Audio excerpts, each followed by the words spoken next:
Mesdames, Messieurs, bonsoir. Nous allons commencer. Je pense que certains retardataires vont arriver, mais je crois qu'aujourd'hui, il y a quelques petites difficultés de transport avec les commémorations. Néanmoins, on va commencer parce qu'on a déjà dépassé, voilà, pour vous laisser le temps de parole. Donc, bienvenue à ce 10e et avant-dernier Club Banque de l'année, organisé par la rédaction de Revue Banque en partenariat avec Nexialog Consulting, cabinet de conseil en actuariat, gestion des risques, transformation durable et services financiers dans les secteurs bancaires et financiers. Nous remercions également Square Management, qui est notre partenaire annuel, qui nous accompagne bien sûr tout au long de l'année sur le Club Banque. Nous sommes ravis de vous retrouver ce soir pour débattre avec nos intervenants, que je remercie de leur présence, sur la titrisation. Pourquoi et comment réussir la redynamisation de ce marché plébiscité, notamment par différents rapports, rapport Draghi, rapport L'État, rapport Noyer. Cette séance sera animée par Vivien Brunel, associé chez Nexialog Consulting, en charge de la data, de l'innovation et de la finance durable. Quelques petites précisions d'organisation pour les personnes qui nous rejoignent pour la première fois. Donc, le Club Banque a vocation à être interactif. Donc, à l'issue des deux tables rondes, vous aurez bien sûr la possibilité de poser vos questions. Donc, n'hésitez pas, hein, c'est le principe de l'échange entre nos intervenants et la salle. Les questions pourront bien sûr être poursuivies lors du cocktail qui aura lieu juste à côté, dans la salle qui est attenante à l'auditorium. La séance de ce soir est enregistrée, donc il y aura un replay. Et ce replay sera accessible donc aux personnes qui se sont inscrites. Et les adhérents du Club Banque recevront également en plus le compte-rendu écrit. Nous clôturerons l'année Club Banque 2025 avec le 11e et dernier Club Banque, donc le 4 décembre prochain. Donc je m'adresse aux adhérents, mais aussi bien sûr à toutes les personnes qui seraient intéressées par le règlement FIDA. Comment utiliser le futur cadre d'accès aux données financières. Voilà, Vivien, je vous laisse la parole et je vous souhaite une très bonne soirée. Voilà, bonjour à tous, bonsoir. Je voulais remercier Jean-François Fillatre de m'avoir aidé à organiser cette session, d'avoir réuni le panel et d'avoir préparé les tables rondes. Merci Jean-François, c'était top de travailler avec toi. 17 juin 2025, c'est peut-être une date qui parle à un certain nombre d'entre vous. C'est le package titrisation de la Commission européenne qui a été proposé afin de simplifier, d'améliorer le cadre de titrisation en Europe.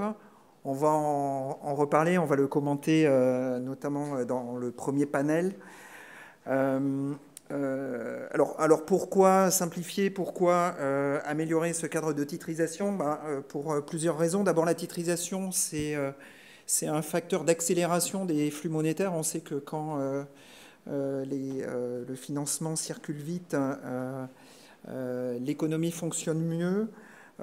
C'est aussi un moyen d'alléger le bilan des banques et donc de permettre un financement plus efficace de l'économie. Moi, je vois aussi dans la titrisation un rôle majeur sur les transitions. Alors, parmi ces transitions, il y a évidemment les sujets de transition climatique et écologique. Pour info, vous avez peut-être ce chiffre en tête, mais c'est 620 milliards qu'il faut financer d'ici 2030 sur la transition écologique.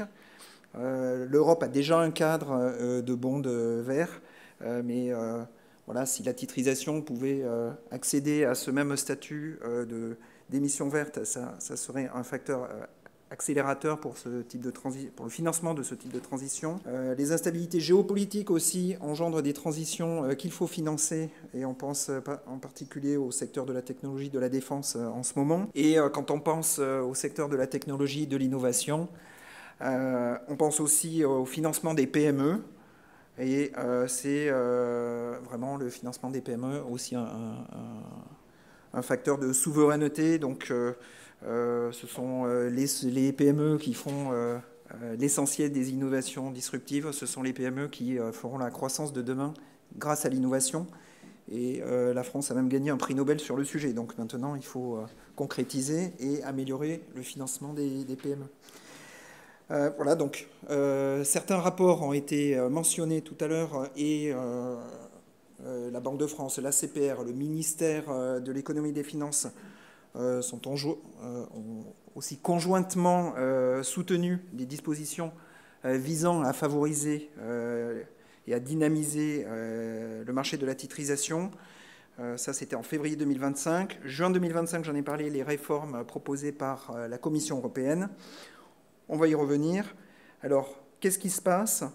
Qu'est-ce qu'il faut pour encore améliorer les choses? Est-ce qu'on est à la cible ou non? Nos panels vont répondre à ça. Et quels sont les leviers de dynamisation? Donc, voilà. Merci à tous d'assister et de participer. N'hésitez pas, lors des sessions de questions-réponses, il va y en avoir 3.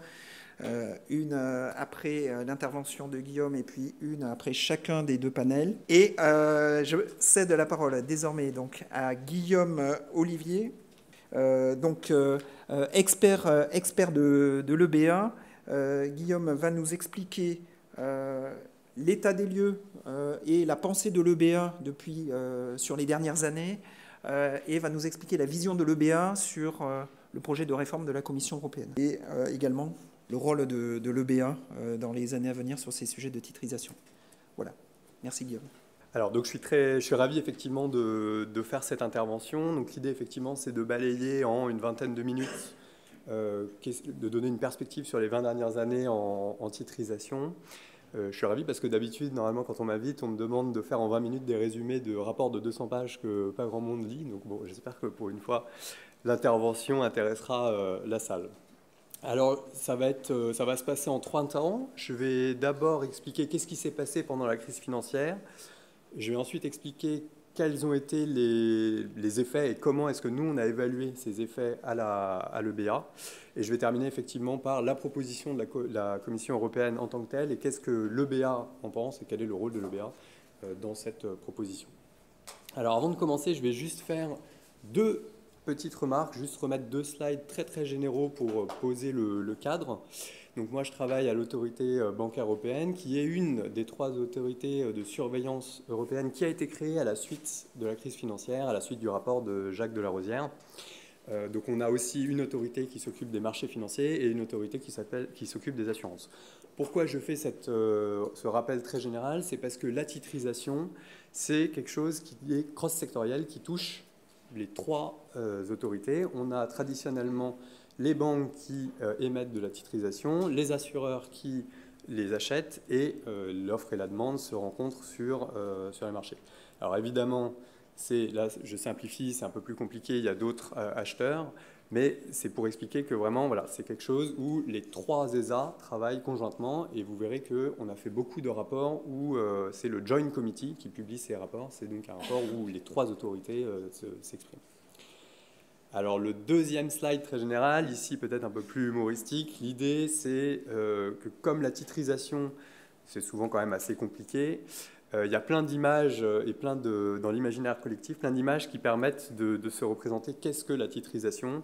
Alors il y a cette idée de transformer le plomb en or, donc c'est à partir de crédits de qualité somme toute assez douteuse, on arrive finalement à des produits financiers qui ont été, notamment pendant la crise, notés on est même allé jusqu'à du AAA, on va voir les effets de ça.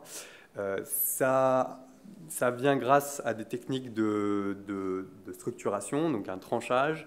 La bouteille et le kebab, c'est vraiment voilà, cette idée que plus vous êtes haut, normalement l'exposition est sûre, et plus vous êtes bas, moins vous savez ce à quoi vous avez affaire. Les analogies, je vais les réutiliser après. Panoramix, d'ailleurs, c'est pour ceux qui suivent François Villeroy de Gallo, vous aurez remarqué que c'est tendance de citer Astérix et Obélix. Mais c'est assez utile aussi parce qu'il coche toutes les mauvaises cases, en fait, en 2017. On va voir qu'il en fait, il illustre assez bien la réforme européenne. Alors, donc je commence comme promis par la crise financière. Je pense que normalement, c'est assez connu dans l'imaginaire collectif, mais peut-être je vais rappeler 2 choses. La première, c'est qu'à la base, c'est quand même une crise américaine. Les sous-jacents qui ont fait défaut, c'était des prêts américains, mais ces défauts et ces pertes ont été transférés en Europe parce qu'il y avait des investisseurs européens. Et le résultat de ça, c'est que le marché s'est complètement fermé.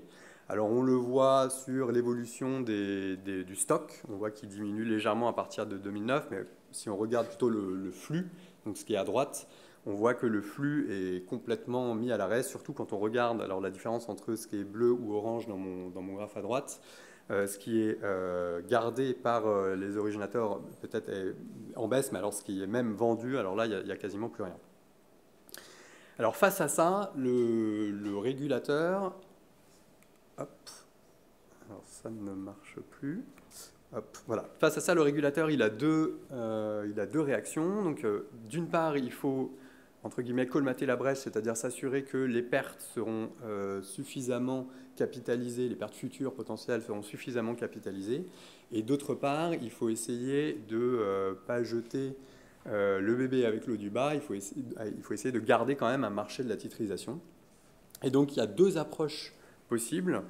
Il y a une approche que je dirais qui est européenne, qui est de se concentrer sur les règles de protection de l'investisseur. Alors il y a vraiment eu énormément de travail de l'EBA, il y a vraiment un nombre de rapports, de guidelines, de RTS incalculable. Ici j'ai juste mis un des sujets qui est le sujet de risk retention. Alors qu'est-ce que c'est? C'est juste dire qu'en Europe, on ne veut plus du modèle dit originate to distribute, qui est je fais un prêt et je le titrise immédiatement. Pourquoi? Tout simplement parce qu'il y a un problème d'alignement des incentives entre celui qui a fait le prêt et celui qui porte le risque.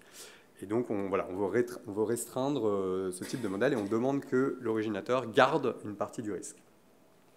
De l'autre côté, BAL, ici, c'est plus ce que je vais appeler une approche anglo-saxonne, puisque c'était vraiment porté par les Américains et au début le UK. On est plus sur mettre un tour de vis sur les exigences réglementaires, avec aussi un nombre de papiers de consultation assez conséquents, et qui aboutiront donc effectivement à un resserrement, à une augmentation des niveaux de capital. Et le pont, je dirais, entre ces deux approches, c'est l'introduction d'un label. Donc le label, il a plusieurs noms, en fonction si on est en Europe, c'est le label STS, mais si on est à Bâle, on l'appelle le STC. Bon, à la fin, le concept est le même. L'idée est de dire on va définir un sous-ensemble de titrisation plus simple où finalement un investisseur pourra appréhender le risque de manière un peu plus simple et on va utiliser ce sous-ensemble, ce label, pour diminuer légèrement les exigences réglementaires. Donc, je récapitule les trois piliers, de la réforme. Donc, il y a une revue du capital réglementaire avec une augmentation des fonds propres. Donc il y a deux boutons, je vais revenir sur ces deux boutons un peu après dans ma présentation, mais il y a ce qu'on appelle le P-factor et le risk weight floor, j'y reviens un peu après, et une diminution, une inversion des approches, de la hiérarchie des approches. Alors qu'est-ce que ça veut dire? C'est ce dont je parlais au début, le fait qu'il y avait certaines tranches de titrisation qui étaient notées AAA pendant la crise alors qu'il y a eu des énormes défauts. On veut maintenant que les banques calculent leurs exigences en fonds propres sans utiliser, si possible, les notations des agences de notation. On a ensuite ce label STS qui est donc utilisé pour réduire les exigences en capital. Donc en fait, on travaille sur le plancher, les risk weight floor, et qui rentrera progressivement en application en Europe à partir de 2019. Et les exigences plus, je dirais, qualitatives, ce dont j'ai parlé, qui était à la gauche de mon précédent slide, donc qui touchent à la fois l'originator, c'est-à-dire celui qui fait des prêts, on s'assure qu'il n'y aura pas n'importe qui aura un prêt, donc c'est le risk retention dont j'ai parlé, et qui touche aussi l'investisseur. On veut que l'investisseur soit actif dans l'évaluation du risque. Et comment il le fait? Donc il y a des exigences de due diligence, mais il y a aussi une augmentation des exigences de transparence. Donc je reviens sur, j'avais promis une petite analogie avec Panoramix. Donc pourquoi Panoramix, il coche aucune case? Parce que lui, il goûte jamais la potion magique, et puis on ne sait absolument pas ce qu'il y a dedans. Donc c'est très simple. Lui, en 2017, ça se serait mal passé pour lui. Alors, la question c'est, est-ce qu'on a réussi? Est-ce qu'au niveau des pertes, on a réussi à maintenir ça bas? Et est-ce qu'on a réussi à redynamiser le marché de la titrisation? Il y a la Commission européenne qui s'est posé exactement cette question et qui a demandé aux ESA de regarder le sujet.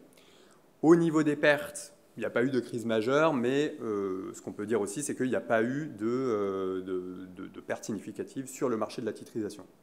Donc, de ce point de vue-là, on va dire qu'en tout cas, il n'y a pas eu de preuve qu'il y a encore un problème sur le marché de la titrisation en termes de risque. En termes de volume, par contre, on est nettement moins positif. Si on regarde l'évolution, alors toujours en volume, mais même en émissions, les chiffres sont à peu près pareils, on voit que l'évolution est finalement très faible. Le label STS, lui, a plus ou moins été adopté par les participants, ça progresse légèrement. Donc je rappelle, il a été en application à partir de 2019, mais progressivement jusqu'à 2021. Mais voilà, le compte n'y est pas, et surtout quand on compare par rapport aux États-Unis, où là, le marché a repris plus vivement. Donc la question, c'est est-ce que c'est un problème lié aux exigences en fonds propres? Est-ce qu'on n'a pas donné un tour de vis un peu trop fort? La réponse du Joint Committee, qui a été faite en 2022, était négative. Elle était de dire qu'il n'y a pas que la régulation dans la vie. C'est un sujet passionnant, mais il y a d'autres choses qui rentrent en compte. Alors, quand on investit, il y a notamment des considérations en termes de rendement-risque, et puis surtout en termes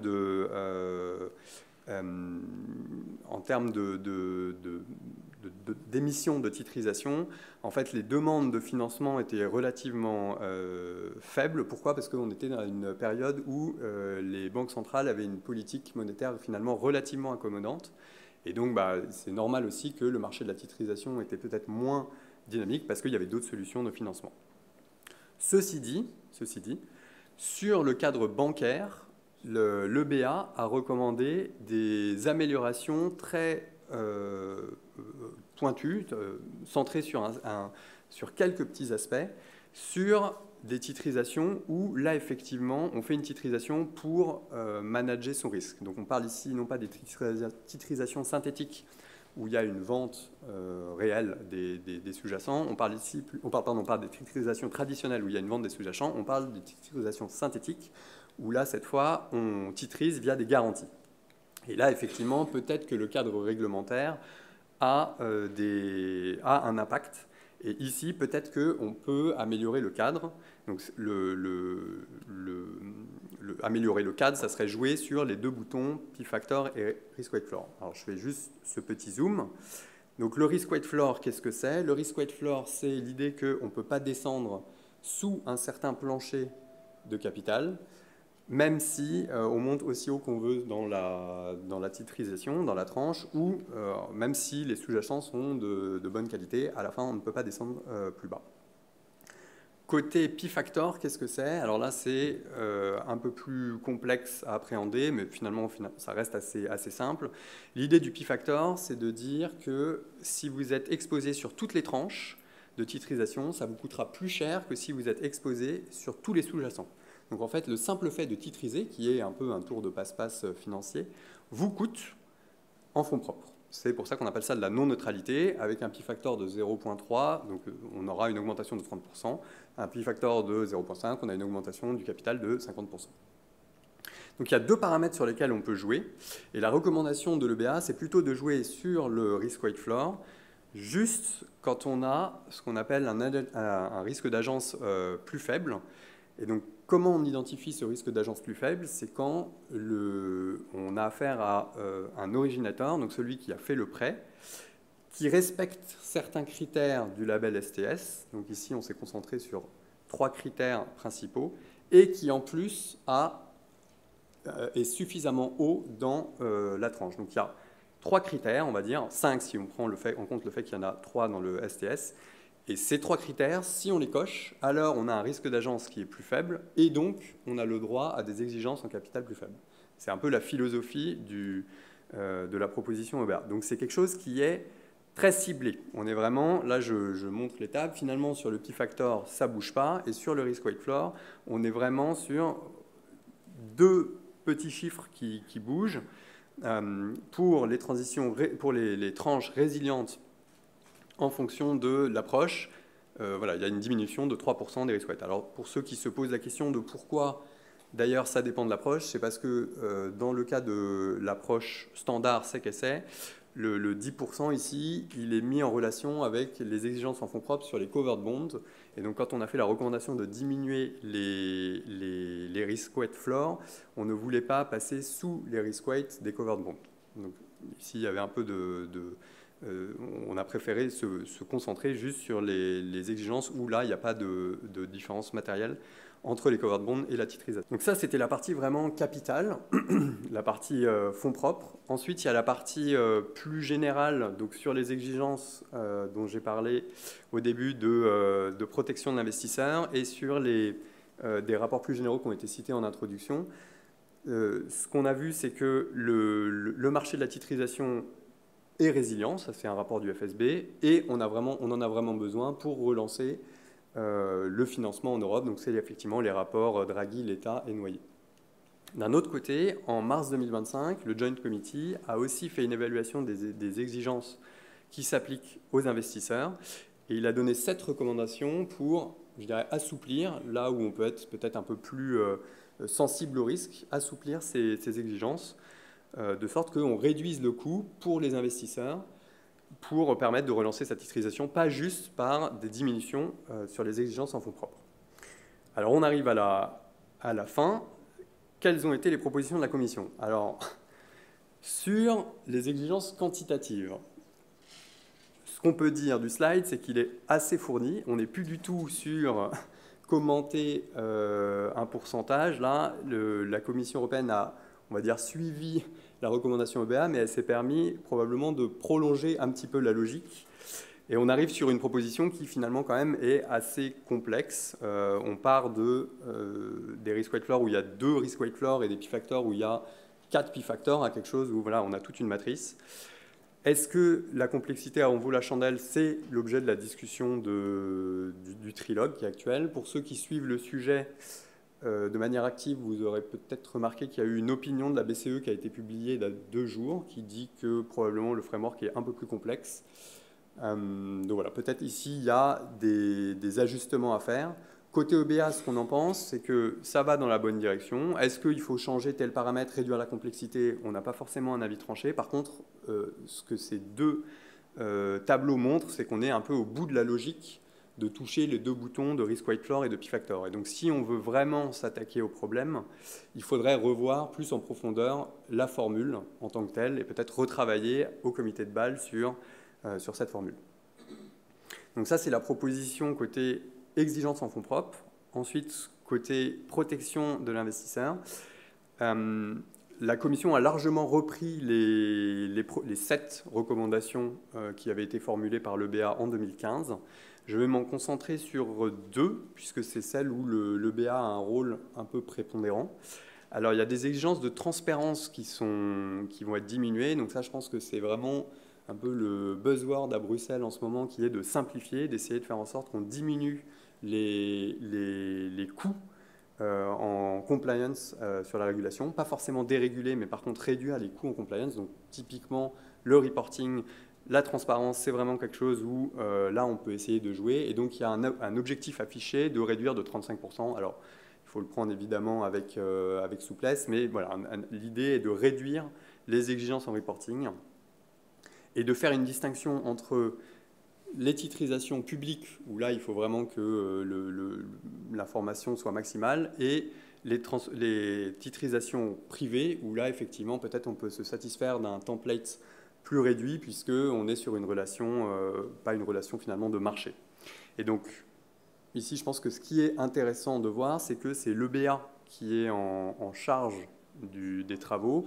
Il doit doit consulter l'ESMA, mais c'est bien l'EBA qui est en charge. Alors on va voir est-ce que ça va changer après les propositions du Parlement et du Conseil. Mais l'idée sous-jacente, c'est de dire que c'est l'EBA qui a beaucoup travaillé sur tout le concept de STS, que STS finalement c'est un concept bancaire plus qu'un concept de marché. Et que les templates de reporting, on a déjà des templates de reporting, soit quand une banque a des titrisations dans son bilan, à son actif, donc c'est les templates corrects, soit quand c'est le superviseur, c'est le SSM, qui reçoit aussi ces informations. Donc le BA est bien placé pour faire cette réduction en termes de reporting. Sur la supervision, qui est le deuxième aspect, ici, l'idée est de dire que comme on a assoupli un peu les exigences de niveau 1, les exigences réglementaires, on peut essayer en revanche d'harmoniser plus via la supervision et essayer de donner un rôle prépondérant plus au niveau européen. Donc un peu au SSM et aussi à l'EBA qui pourrait émettre des standards et être un peu le lead supervisor pour les titrisations où il y a plusieurs pays qui sont impliqués. Il y a évidemment les traditionnels rapports d'évaluation de la réforme qu'on doit aussi faire, qui arriveront donc entre 2 et 4 ans après l'entrée en application de la proposition. Alors les étapes, les prochaines étapes, elles sont évidemment très, très incertaines, puisque ça dépend de la capacité du Conseil, du Parlement de se mettre d'accord. Dans l'idée, donc on a déjà la proposition européenne qui a été publiée en juin. Dans l'idée, on devrait avoir une proposition du Conseil sous présidence danoise d'ici la fin de l'année. C'est incertain, c'est vraiment des dates estimées que je donne. Et une proposition du Parlement, dans l'idée aussi, au printemps.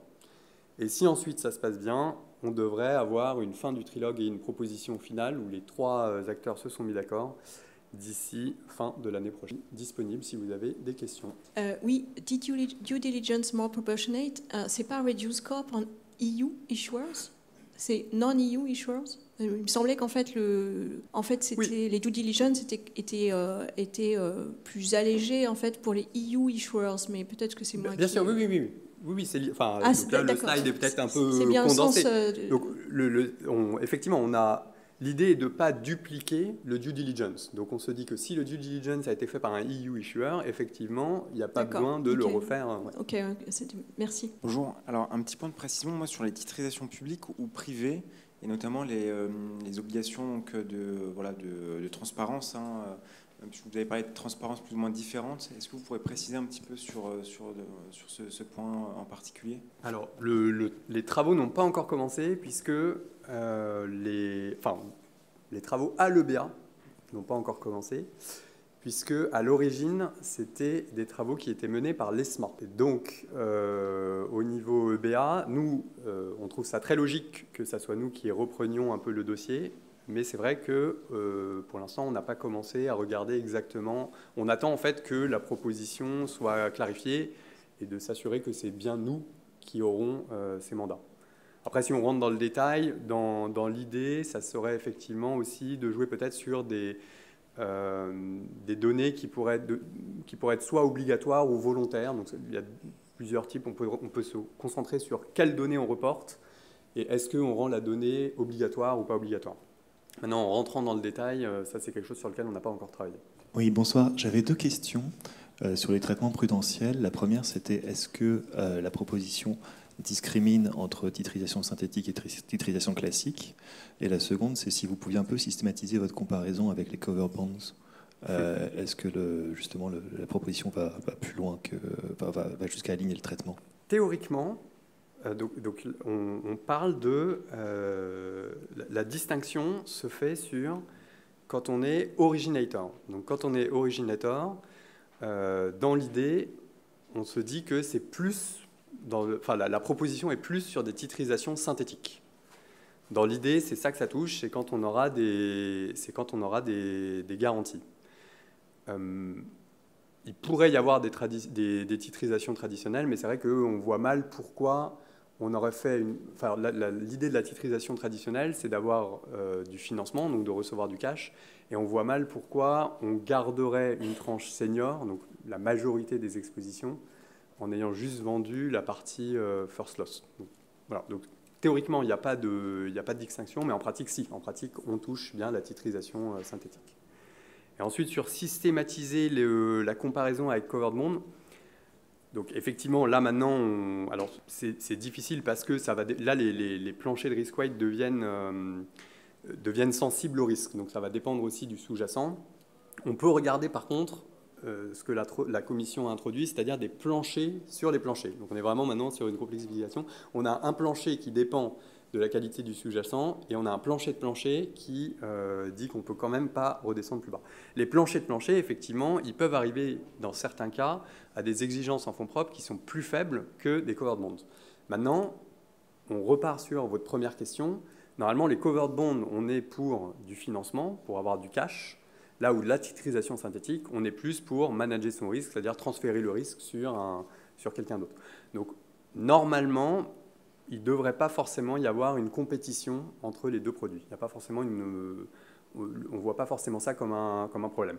Mais voilà, ce n'est pas une position ferme, on est ouvert à l'analyse et peut-être qu'il faudra réouvrir le cadre covered bond. Bonsoir. Pensez-vous qu'avec ces pondérations, en fait, les banques seront en mesure de titriser leurs actifs immobiliers, notamment les expositions qu'ils ont en France? C'est un peu le pari. J'ai envie de dire oui. Maintenant, ça, c'est le marché. On verra bien si ça va marcher. C'est difficile d'évaluer ex ante. On espère. C'est un peu l'objectif. Donc, vous n'avez pas en tête que ce serait interdit pour les banques françaises dont les risques sont très faibles et dont les niveaux de pondération aujourd'hui ne permettraient pas une titrisation en réalité? Parce que le niveau du sous-jacent est plus faible que le nos risque risques sont très faibles, on prête à taux fixe. Enfin bref, il y a X et Y raisons pour lesquelles, à la fin, nos risques sont très faibles. Et avec ces niveaux de pondération, on sait qu'on ne peut pas y arriver. Donc je vais vous le dire autrement. C'était pour savoir si vous aviez fait l'impasse sur la France ou pas là-dessus. On n'a pas fait l'impasse. Par contre, alors déjà, juste nous, je pense qu'il y a quand même une différence de nature sur la proposition de la Commission et la proposition de EBA. Je pense que la proposition EBA, on était vraiment sur des niveaux, des changements très ciblés. Et dans l'idée de l'EBA, c'est aussi pas que ça soit que la titrisation ne soit pas lancée que pour manager son risque. Après, sur le cas de la France, bon, bah, si les risques sont très faibles, alors en plus, la France, c'est compliqué parce qu'il y a effectivement les garanties de crédit logement qui rentrent mais qui sont déjà prises en compte dans le cadre immobilier. Est-ce que 5% c'est encore trop élevé? Est-ce qu'il faut descendre encore en deçà? Ça devient c'est aussi compliqué à évaluer parce qu'il y a l'impact de l'output floor qui arrive sur le côté crédit classique, je dirais. Enfin, bon, l'évaluation elle n'est pas si évidente. Merci. S'il y a d'autres questions, on va les garder pour le cocktail. Il faut quand même qu'on garde des sujets de conversation pour la fin de soirée. Merci Guillaume, on peut l'applaudir. Nous allons enchaîner sur 2 tables rondes. La première sur les leviers de la relance du marché de la titrisation. Donc j'appelle Delphine de Chaise-Martin, Anne Marangon et Olivier Mitlet. Je vais vous donner, le temps qu'il s'installe, 2 statistiques. La première, le marché de la titrisation, c'est 1300 milliards d'émissions par an aux US contre 200 en Europe. La deuxième, c'est que sur les changements réglementaires et notamment les changements concernant les floors de capital dont on a parlé tout à l'heure et dont on va reparler dans quelques instants, il y a un article de Perrodin et Duponchel qui est sorti il n'y a pas très longtemps. Donc il y a un tableau avec tous les changements de réglementation. Il y en a 8 depuis 2013, 30 depuis 1998. Donc il semble quand même qu'il y ait beaucoup d'allers-retours et de tests and learn, ou pas learn d'ailleurs, mais beaucoup de tests sur les réglementations en titrisation. Ça fait penser un petit peu aux règles du rugby à une époque où voilà, ça ne marchait pas, les joueurs se blessaient, les matchs étaient très très pénibles à regarder tellement il ne se passait rien. Et ça a mis du temps de trouver les bonnes règles. Est-ce qu'on en est là sur la titrisation? Est-ce qu'on va y arriver? Est-ce qu'on va réussir à redynamiser ce marché? Pour répondre à cela, donc, Delphine de Chaise-Martin, directrice générale adjointe de l'Association française de la gestion financière. Bonsoir Delphine. Anne Marangon, senior advisor à la FBF, spécialisée donc sur la partie réglementation bancaire. Bonsoir Anne.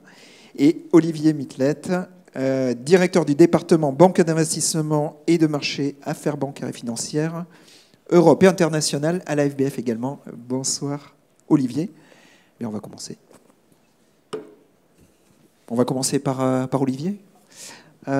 Olivier, déjà, peut-être on peut faire avant de revenir sur qu'est-ce que c'est vraiment la titrisation, de quoi on parle, on va voir ça juste après avec Anne. Déjà sur les enjeux du financement de l'économie, le rôle de la titrisation dans l'économie. Oui. Merci beaucoup Vivien, bonjour à toutes et à tous. Oui, en fait depuis pas mal d'années, la profession a essayé de promouvoir l'idée suivante, comme d'ailleurs l'a relevé Guillaume Olivier de l'EBA, c'est qu'il y a 2 éléments qu'on a voulu vraiment mettre en avant. D'une part, la titrisation, ce n'est pas les banques qui parlent aux banques. La titrisation, c'est un modèle, c'est un outil de financement de l'économie et de refinancement. Et donc, c'est un outil qui intègre à la fois des originateurs, des investisseurs et les corporates. Donc, c'est quand même un outil complet et qui est un outil essentiel pour le financement de l'économie. Le deuxième élément qu'on a voulu rappeler, notamment aux autorités européennes, parce que ça nous paraissait important, et ça a été relevé aussi par le BA tout à l'heure, c'est que la crise de 2007-2008, avec notamment la crise des subprimes, a révélé deux choses. D'une part, ce n'était pas l'Europe qui avait fauté, ce qu'on a tendance à oublier. D'autre part, c'est que le problème, ce n'est pas la titrisation en tant qu'outil, ce sont les sous-jacents titrisés. Quand vous avez des sous-jacents de très mauvaise qualité, l'opération ne peut être que mauvaise, mais ce n'est pas de la faute de la titrisation, c'est de la faute des sous-jacents et du repackaging, si je puis dire. Et ça, ce sont des éléments qu'on a voulu rappeler à de très nombreuses reprises, parce que c'était des éléments qui n'étaient pas forcément pris en compte au niveau européen, puisqu'il y a eu un traumatisme lié à la crise des subprimes. Alors ensuite, depuis pas mal d'années, ça fait au moins 5 ans maintenant, que année après année, auprès des autorités françaises et européennes, on rappelle l'élément suivant qui est lié au financement de l'économie, c'est que la titrisation, je vais enfoncer une porte ouverte, mais parfois on peut l'oublier, c'est que, en tout cas quand on parle de titrisation classique, c'est un outil donc, de transfert de la part des acteurs, notamment bancaires, auprès de tiers de créances qu'ils détiennent, et c'est un outil qui permet d'alléger leur bilan. Qui dit alléger leur bilan, qui dit allègement de bilan, dit aussi rehaussement de la capacité de financement du secteur bancaire, ce qui est quand même un élément essentiel par définition pour financer l'économie, à la fois les entreprises et les ménages. Et en fait, cet outil est d'autant plus important que depuis de très nombreuses années, et ça va être encore le cas pendant au moins une décennie, je ne vous apprends rien en vous rappelant que il y a différentes transitions, j'allais dire industrielles, la transition verte, la transition numérique et plus récemment la transition en matière de défense qui implique des investissements et des financements absolument massifs, plusieurs centaines de milliards d'euros annuels selon l'ensemble des autorités européennes, qui implique, à notre avis, que les institutions et les autorités européennes prennent conscience de l'impératif d'assouplissement de la réglementation afin de permettre à cet outil d'avoir un effet utile, pas pour le secteur bancaire en tant que tel, pour l'ensemble de l'écosystème économique. Merci Olivier. N'hésitez pas si vous avez envie de parler aussi des titrisations vertes. Il y a un petit sujet aussi là-dessus. Si vous avez des choses à dire là-dessus, je pense que ça peut être assez éclairant. Anne, c'est vrai que la titrisation, bon, alors, ça consiste à refinancer des actifs par une cession. Il y a la notion de tranching de risque, ça c'est les titrisations cash. Il y a les titrisations synthétiques, où il n'y a pas de cession des actifs, mais seulement un transfert du risque de manière synthétique. Est-ce que tu peux nous faire un panorama et nous dire de quoi on va parler ce soir dans ces tables rondes, de limiter, on va dire, le périmètre de ce dont on va parler. Limiter le périmètre, c'est ambitieux. Circonscrit. Donc, bon, la titrisation, on vient de le voir, ça consiste en effet à transférer le rendement et une partie des risques à un investisseur tiers. Donc, il y a surtout un gros avantage, en effet, c'est que on va permettre de créer un certain nombre de titres et donc de diversifier ce qu'on va proposer aux investisseurs. L'investisseur va avoir un panel de titres avec des risques-rendements beaucoup plus importants que ce qu'on peut trouver en classique sur le marché actuellement. Donc on a besoin de renforcer cette diversité. Voilà, c'est le mandat SIU est un mandat capital de la BCE pour les prochaines années à venir. Et donc la titrisation pourrait permettre de le faire. Donc la titrisation, en effet, on pense à la titrisation through sale en premier lieu. qui va aller chercher des investisseurs pour la tranche AAA, enfin, l'intégralité des tranches de la moins risquée à la plus risquée, sauf évidemment partie rétention, qui est maintenant obligatoire pour les banques, et qui nous permet de garder un œil sur le contenu de la titrisation.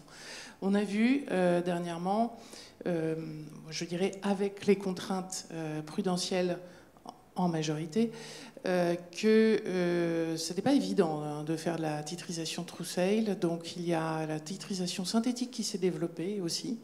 Elle consiste plus exactement à une banque à aller chercher une sorte d'assurance sur un lot d'exposition, et ça va lui permettre en fait, il va céder une partie du rendement, mais ça va lui permettre de réduire son exigence en fonds propres. Donc là, on est sur un objectif qui n'est que partiel, je veux dire, sur la titrisation synthétique. L'objectif initial, quand la titrisation fonctionne pleinement, on a à la fois donc un apport de liquidité par la vente des tranches et une réduction du risque à la charge de la banque. Voilà, donc la réglementation a un petit peu contraint tout ça. On se rend compte actuellement que beaucoup d'établissements font de la titrisation, ce qu'on appelle autodétenue, c'est-à-dire que la titrisation est peut-être mal reconnue par la réglementation, mais l'Eurosystème lui trouve quand même certaines qualités de stabilité. Donc l'Eurosystème la reconnaît. Donc les banques en fait émettent des papiers qui n'ont pas les effets et la rentabilité escomptés à cause de la réglementation, mais elles les gardent et elles vont les prêter à l'Eurosystème pour se procurer de la liquidité. Donc c'est un peu des solutions de contournement suite à une réglementation qui était sans doute un peu trop violente, on va dire, faute à la crise et au trauma qui est resté après cette crise. Voilà. Donc bon, globalement, je pense que c'est les grands types de titrisation qui sont utilisés actuellement. Voilà. Merci Anne. Pas de commentaires. Tout le monde est d'accord à ce stade. On va passer à toi, Delphine. Quelles sont, selon toi, les conditions de relance? Alors, il y a les allègements des ratios prudentiels, les allègements prudentiels et les charges en capital. Est-ce que tu en vois d'autres? Et puis déjà sur ce thème-là, en quoi, comment, à quel niveau, je ne sais pas si tu vas nous donner des chiffres, mais quelles sont les conditions de la relance par les allègements prudentiels? Oui, bonjour à tous et merci de cette invitation à prendre la parole dans cette table ronde. C'est amusant comme question parce qu'on était il y a 15 ans dans des rôles totalement similaires, mais on ne parlait pas relance, puisque j'étais sur l'activité de gestion liquidative en fait, des opérations subprime à New York pour une grande banque française. Donc, je reviendrai juste sur un point, effectivement, qui a été très bien souligné, c'est que la crise financière et surtout la crise des subprimes, elle a été originée aux États-Unis sur des actifs américains. Ça, c'est très clair. Il n'y a pas de doute là-dessus. Et les actifs titrisés européens ont bien mieux résisté, et en particulier en France, par rapport à ce qu'on a pu connaître aux États-Unis. Alors, pourquoi? Parce que, d'une part, il y avait quand même un gros sujet de conditions d'octroi du crédit. C'est pas tellement, enfin, il y a le mécanisme de titrisation dont je peux parler, mais il y a surtout les conditions d'octroi du crédit. À l'époque, on était quand même dans un contexte de taux très bas, les volumes ont explosé, les crédits étaient originés non pas uniquement par des banques, mais aussi par des organismes de prêt hypothécaires, il faut le dire, qui ne sont pas régulés comme des banques, et qui cédaient massivement ces crédits dans le cadre de processus de titrisation. Donc ça a été un facteur important dans un marché immobilier qui était en hausse, avec des taux très bas, et qui, avec des conditions d'octroi du crédit qui se sont relâchées, on s'est retrouvé avec des sous-jacents qui étaient de moins en moins bonne qualité. Lorsque la Fed a remonté ses taux, c'est là où tout a dégringolé comme un château de cartes. C'est-à-dire qu'en fait, les propriétaires les débiteurs n'ont pas pu rembourser, et puis la titrisation. Alors, le rôle de la titrisation aux États-Unis, d'abord, il y avait des titrisations en cascade. Donc, vous n'aviez pas une seule titrisation, mais un produit était titrisé plusieurs fois. Donc, quand on était sur un CDO Square, on était sur plusieurs niveaux de titrisation, qui fait que la connaissance du sous-jacent, elle se perdait en fait au fil. Puis on avait dans ces structures non pas que des sous-jacents cash, mais aussi des sous-jacents synthétiques. Donc tout ça a rendu tout le process très complexe. Donc ça a été un point majeur dans la compréhension de cette crise des subprimes. Et puis le fait qu'effectivement, il n'y avait plus d'alignement d'intérêts entre les investisseurs et les originateurs du crédit. Alors, moi, ma surprise, c'était qu'en Europe, ça s'était plutôt bien passé, et que, pour le coup, quand la réglementation est arrivée en Europe, j'ai été très surprise de voir à quel point, en fait, le process avait été stoppé. Alors, évidemment, oui, alors je n'ai pas tellement de chiffres, mais quand même, le chiffre qu'on doit retenir, c'est que nous, on est à peu près en Europe à 40% en dessous du niveau de 2008, en termes de volume de titrisation, alors que les États-Unis sont à 20% au-dessus du niveau de 2008. Donc on arrive aujourd'hui en Europe avec 1200 milliards d'euros en 2023, contre 2000 milliards en 2008. Et aux États-Unis, on est à 13 700 milliards d'euros de titrisation contre 11 300 en 2008. Donc, ça, c'est le volume de marché à date. Oui, à date. Donc, quels sont les facteurs? Alors, moi, je suis du point de vue maintenant du gestionnaire d'actifs, qui est dans la petite box market, dans le graphe qu'on a vu qui était très bien, très pédagogique. Donc, on est entre la banque originatrice et les investisseurs finaux. 2/3 de nos investisseurs sont des institutionnels. Il faut clarifier, enfin, la gestion d'actifs française, 2/3 de nos investisseurs sont des institutionnels. Donc, pour qu'on puisse avoir une relance, il faut que nos investisseurs institutionnels aient un intérêt à acheter ces produits, ces titrisations. Pour qu'il y ait un intérêt, ça veut dire que la performance nette soit intéressante. La performance nette, c'est la performance moins les coûts. Donc les coûts opérationnels, les coûts en capital. Quand il s'agit d'un assureur, très clairement, ce qu'il nous dit, c'est que la performance nette, si j'enlève mon coût en capital, et si j'enlève mon coût opérationnel, de due diligence, parce qu'il y a un certain nombre de coûts opérationnels qui se sont rajoutés pendant toute cette phase de réglementation, eh bien, je n'ai aucun intérêt, en fait, à acheter aujourd'hui des produits titrisés. Alors nous, c'est sûr qu'on trouve que c'est un outil intéressant parce que c'est un outil de diversification pour les portefeuilles, c'est un outil de gestion. Dans le cas d'une épargne de long terme, ça pourrait tout à fait avoir sa place. Mais il nous semble qu'à ce stade, les conditions prudentielles, les coûts en capital sont encore très élevés. Alors je ne me prononcerai pas sur les propositions de la Commission en juin. Je laisserai les assureurs et les banquiers nous dire si ça leur convient ou pas. En tout cas, si ça leur convient, ils nous demanderont en fait de leur proposer des produits de titrisation. Si ça ne leur convient pas, le marché ne sera pas relancé. En tout cas, ce qui nous paraît intéressant dans les propositions de la Commission, il y a le fait qu'il y a un allègement des reportings. Ça, c'est intéressant, surtout pour des banques régulées, en particulier des originateurs de l'Union européenne. Nous, on y tient. On ne voit pas pourquoi il y aura un allègement pour des produits non européens, puisque l'idée, c'est de relancer la machine et de proposer d'investir en Europe. Donc, dans un premier temps, en tout cas, il nous paraît intéressant que l'allègement de reporting se fasse sur les originateurs européens. Et puis, il y a aussi, comme un point intéressant, le fait que dans des titrisations STS, il fallait que les crédits, enfin les pools de créances soient 100% homogènes. Ça peut être compliqué quand on a des pools de créances PME. Et là, la proposition de la Commission, c'est de passer à 70%. Ça nous paraît intéressant. On ne se prononce pas à date sur ce chiffre de 70%, mais en tout cas, ça va dans le bon sens. Donc voilà, nous, ça, c'est les points vraiment importants. C'est les contraintes prudentielles parce qu'elles pèsent sur nos clients investisseurs. Les coûts opérationnels, donc c'est faire attention à ne pas multiplier les reportings. Il ne faut pas non plus réouvrir, il ne faut pas complexifier le cadre réglementaire, de mettre des régimes dérogatoires ou autres. On doit rester dans le périmètre AIFM UCITS, notamment pour le volet des sanctions.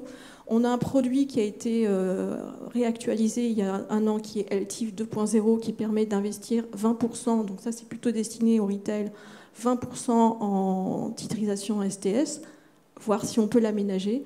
Mais voilà, donc il y a des propositions qui vont dans le bon sens. Nous, notre crainte, c'est que si les contraintes prudentielles restent telles qu'elles sont aujourd'hui, nos clients qui sont des investisseurs institutionnels, donc banques et assureurs, n'en prendront pas. Et nous, on ne porte rien à notre bilan, on ne fait que proposer des produits. Donc on a besoin d'avoir une demande, une appétence des clients pour ça. Merci Delphine. Pour enchaîner, peut-être on peut faire une mini masterclass sur les flores de... Je vais peut-être... Tu veux réagir? Je vais peut-être rajouter, en effet, il y a en effet des problèmes de coûts prudentiels côté investisseur. Je pense qu'il ne faut pas oublier que les produits de titrisation, ça peut être également un produit d'investissement pour les banques et un produit de diversification de leur buffer de liquidité. On a des exigences qui imposent aux banques de détenir un coussin de liquidité, donc quelque chose de sûr, diversifié, qui résiste aux crises en période trouble. Donc ces exigences de LCR, elles peuvent être couvertes par un certain nombre de produits. Mais au fil du temps, on s'est rendu compte qu'il n'y avait plus que du cash et des bons souverains dans les buffers, ce qui, en période de crise, mini-budget, etc., peut poser un petit peu de soucis. Voilà, donc je pense qu'il est extrêmement important aussi que les exigences pour les potentiels investisseurs que sont les banques soient également pesées, sous-pesées, pour arriver à quelque chose en phase avec la réalité, avec les risques. Voilà, ça c'était... les banques aussi peuvent être investisseurs. L'objectif n'est pas de recycler les risques comme certains le craignent. Là, il s'agit juste de donner aux banques la possibilité d'avoir des actifs très sûrs, de très bonne qualité dans leur buffer de liquidité. Voilà. Après, j'entends ton point sur le traitement prudentiel pour les banques, donc en tant qu'émetteur. On a en effet un modèle européen qui est différent du modèle américain. Nous n'avons pas d'agencies. Nous portons l'intégralité des prêts, et donc en particulier des prêts immobiliers, à nos bilans. Les prêts immobiliers sont reconnus en Europe comme de très bonne qualité et en France d'extrêmement bonne qualité, parce qu'on a des contraintes autres type HCSF qui viennent se rajouter. Donc en fait, le modèle français produit des gros volumes de prêts immobiliers.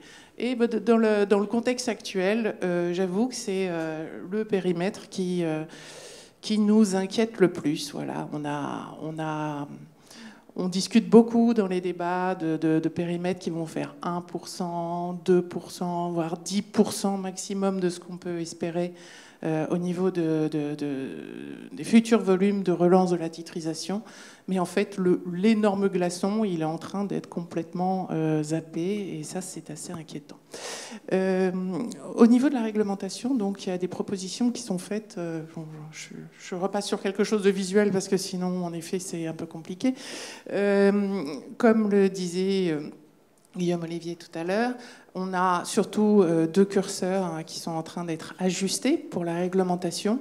Il s'agit des risk weight floor, donc un niveau d'exigence en fonds propres qui ne peut pas descendre en dessous d'un certain niveau pour la tranche senior. Donc pour la meilleure qualité, ne pourra jamais descendre en dessous d'un certain niveau de floor. Donc ce floor était fixe.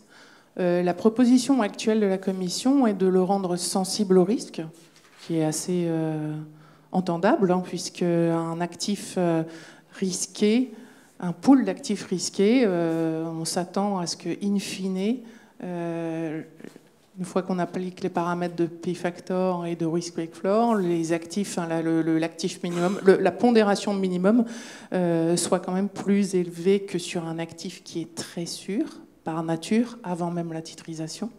Donc voilà, donc il y a une proposition de la Commission qui intègre donc une pente, au lieu d'être sur un floor, une ligne horizontale. Donc, pour éviter de descendre trop bas, parce que je crois que c'est une crainte qui est issue du stigma, ne pas descendre trop bas, quelle que soit la qualité de l'actif. Eh bien, il y a des floors de floors ou ultimate floors qui ont été proposés. Donc, c'est les lignes horizontales en pointillés.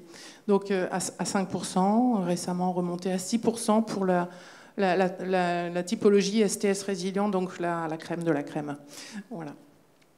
Donc, côté nous, bon, le fait de passer sur une pente, ça permet de mieux s'adosser aux différents types d'actifs. Hein. Donc là, moi, je vais indiquer les mortgages, mais ensuite, on a les corpos les mieux notés, puis les corpos de moins bonne qualité et puis le specialized lending. On a tout le financement de projets également qu'on souhaiterait embarquer dans ce mécanisme de titri et qui est appelé des vœux dans les rapports Letta et Draghi.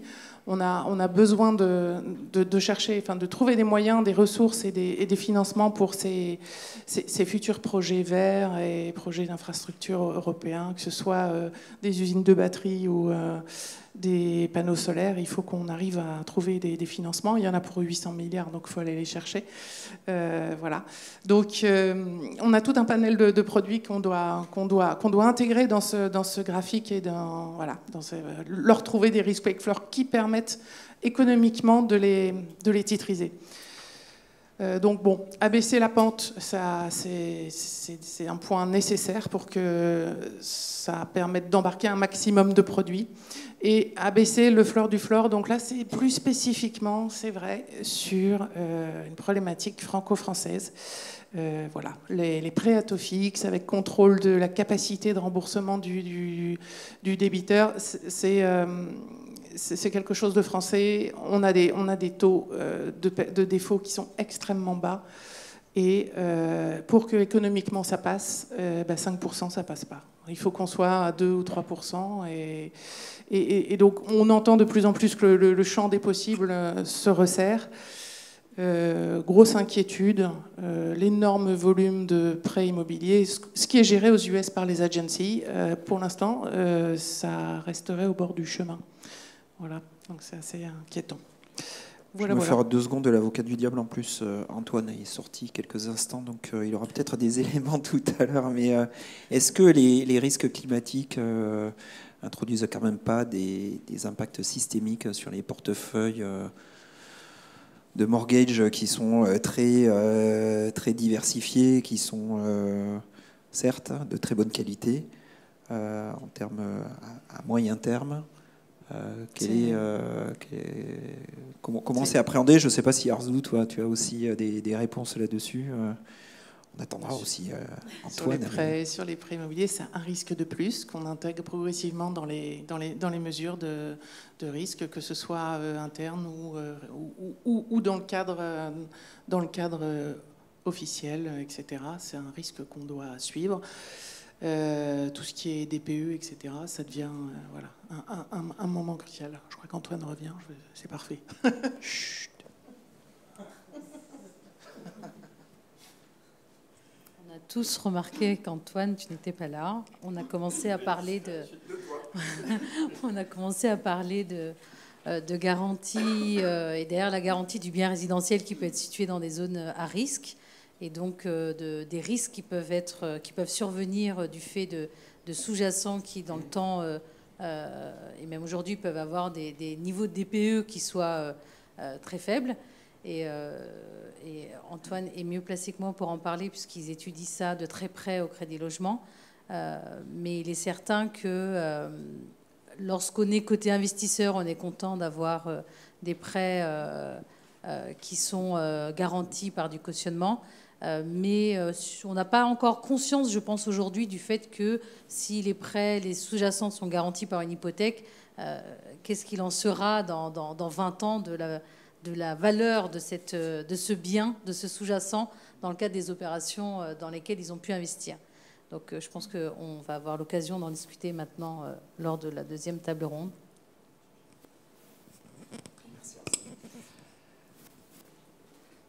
Il nous reste quelques minutes, mais il nous reste aussi quelques questions. C'est la vie.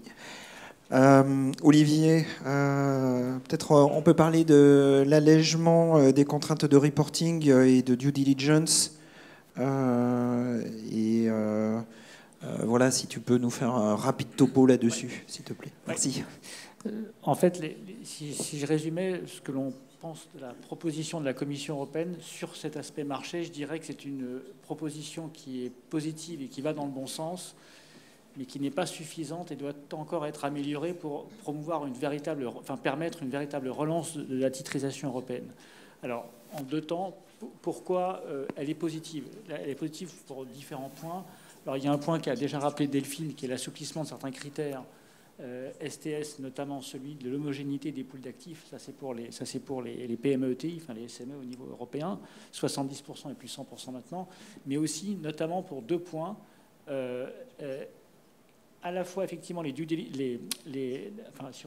le sens, c'est d'abord les reporting pour les originateurs qui ont été simplifiés, notamment pour les opérations privées, c'est-à-dire qui ne sont pas soumises à prospectus. Ça va vraiment dans le bon sens et ça va vraiment dans le sens que l'on souhaite pour promouvoir une relance, j'allais dire, côté origination des opérations. Pareil pour la partie due diligence, là c'est pour les investisseurs. Il y a un allègement des contraintes. Cette contrainte devient, entre guillemets, principle-based, c'est-à-dire pour beaucoup d'opérations, c'est-à-dire qu'elle est moins granulaire qu'auparavant, et elle est même supprimée dans certains cas spécifiques qui sont listés par le texte de la Commission européenne, ce que nous trouvons très bien. Donc ça va dans le bon sens. En revanche, pourquoi je dis que ce n'était pas suffisant? Parce qu'il reste encore des irritants, notamment sur ces deux points, sur l'aspect origination et sur l'aspect originateur et investisseur. Je vais prendre trois exemples.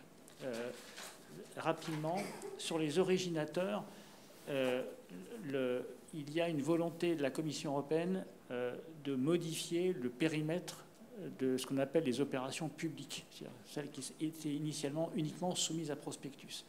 La Commission a intégré deux critères additionnels qui sont d'ailleurs alternatifs, qui accroissent potentiellement considérablement le champ du caractère public des opérations. Alors on pourrait penser que ça n'a pas d'impact, j'allais dire, opérationnel. Si, ça en a. Parce que vous pouvez, en fait, certains originateurs qui actuellement initient des opérations, entre guillemets, privées, ne sont pas soumis notamment à certaines contraintes de reporting, ou en tout cas ont des contraintes de reporting allégées, et ça peut leur convenir, notamment sur des opérations pour lesquelles, ou au sein desquelles, il y a des informations qui sont couvertes par des accords de confidentialité et qu'ils ne souhaitent pas divulguer, notamment au public. Si vous étendez considérablement le champ des opérations publiques, le risque, c'est de désinciter potentiellement certains originateurs, en gros, de lancer certaines opérations par peur qu'elles deviennent étiquetées, qualifiées d'opérations publiques. Donc ça, en fait, c'est l'enfer est pavé de bonnes intentions sur ce point-là. Ça, c'est le premier exemple. Et deux autres exemples qui concernent là les investisseurs, c'est que, d'une part, la proposition de la Commission européenne, elle alourdit considérablement le champ des sanctions administratives pour les investisseurs en cas de manquement à leurs obligations de due diligence. Alors, je viens de faire comprendre qu'il n'y ait pas de malentendu.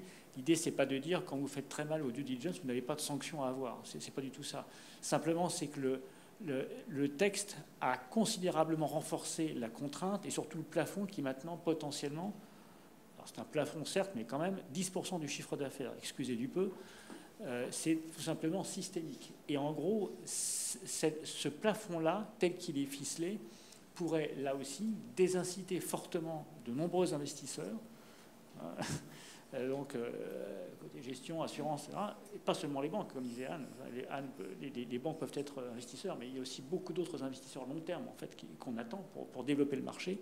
Et donc ces investisseurs-là pourraient être désincités à intervenir sur ces opérations, ce qui irait contre la volonté affichée par la Commission européenne de relancer le marché. Deuxième point pour les investisseurs, ce dernier point est un peu moins lourd, mais quand même je tiens à le noter. Dans le texte initial, dans le texte actuel du règlement STS, des investisseurs qui veulent en quelque sorte déléguer en tout ou partie leurs contraintes et leurs obligations de due diligence à des tiers peuvent le faire avec un transfert potentiel, intégral ou partiel d'ailleurs, de responsabilité. Le texte de la Commission supprime cette possibilité. Là aussi, ça part peut-être d'une bonne intention de dire il faut que chacun reste responsable de ce qu'il fait, mais si vous empêchez des investisseurs de se reposer, même partiellement, sur d'autres investisseurs pour, j'allais dire, étayer et enrichir leur propre due diligence, là aussi, vous allez avoir comme résultat potentiellement de désinciter certains investisseurs d'intervenir dans ces opérations. Et là, donc, ça fait, donc, dans un cas comme dans les autres, côté originateur et côté investisseur, des éléments qui nous paraissent très défavorables au développement de la titrisation européenne.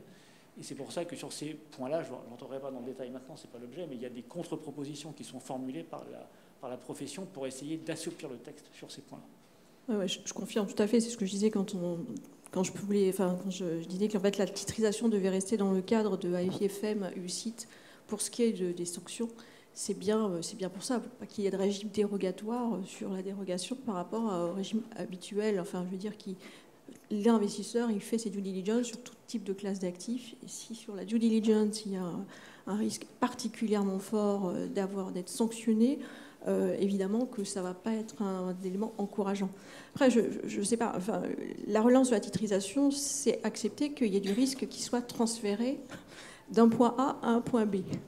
Si on dit on veut relancer ces transferts, mais le point B, attention, il ne faut pas qu'ils prennent de risques, en fait, on est un peu...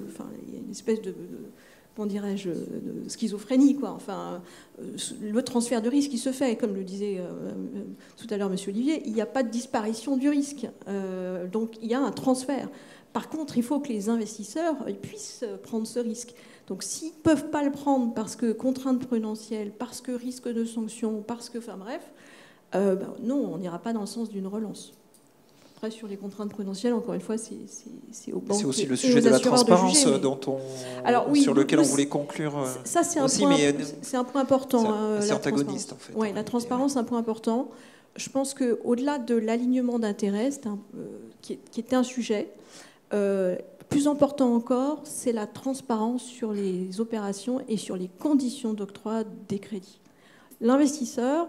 L'alignement d'intérêt, très bien, qu'il y ait un skin in the game, qui soit de 5%, etc. Bon, ce n'est pas les 5% qui vont faire toute la différence. Ce qui fait la différence, c'est la confiance dans les actifs que vous êtes en train de titriser. Et donc la connaissance que ces actifs ont fait l'objet de due diligence par des organismes régulés, par des banques, et qu'on sache exactement ce qu'il y a dedans. Pour l'investisseur, c'est primordial, plus que le skin in the game. Les 5%, ça ne suffirait pas si vous n'êtes pas confiant dans la façon dont les actifs ont été, les crédits ont été octroyés, que ce soit pour des prêts résidentiels ou pour des entreprises. Et c'est vrai que, pour le coup, en France, on a plutôt un track record excellent en termes de conditions d'octroi des crédits. Merci Delphine. On va prendre une question rapidement.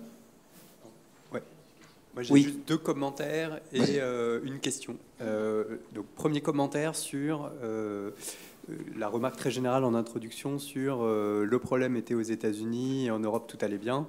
Je pense qu'il faut quand même garder en tête qu'en Europe, il n'y avait pas de problème sur les sous-jacents, mais il y a quand même eu des problèmes de pertes sur les investisseurs. Donc, et ces problèmes de pertes sur les investisseurs venaient bien du tuyau titrisation.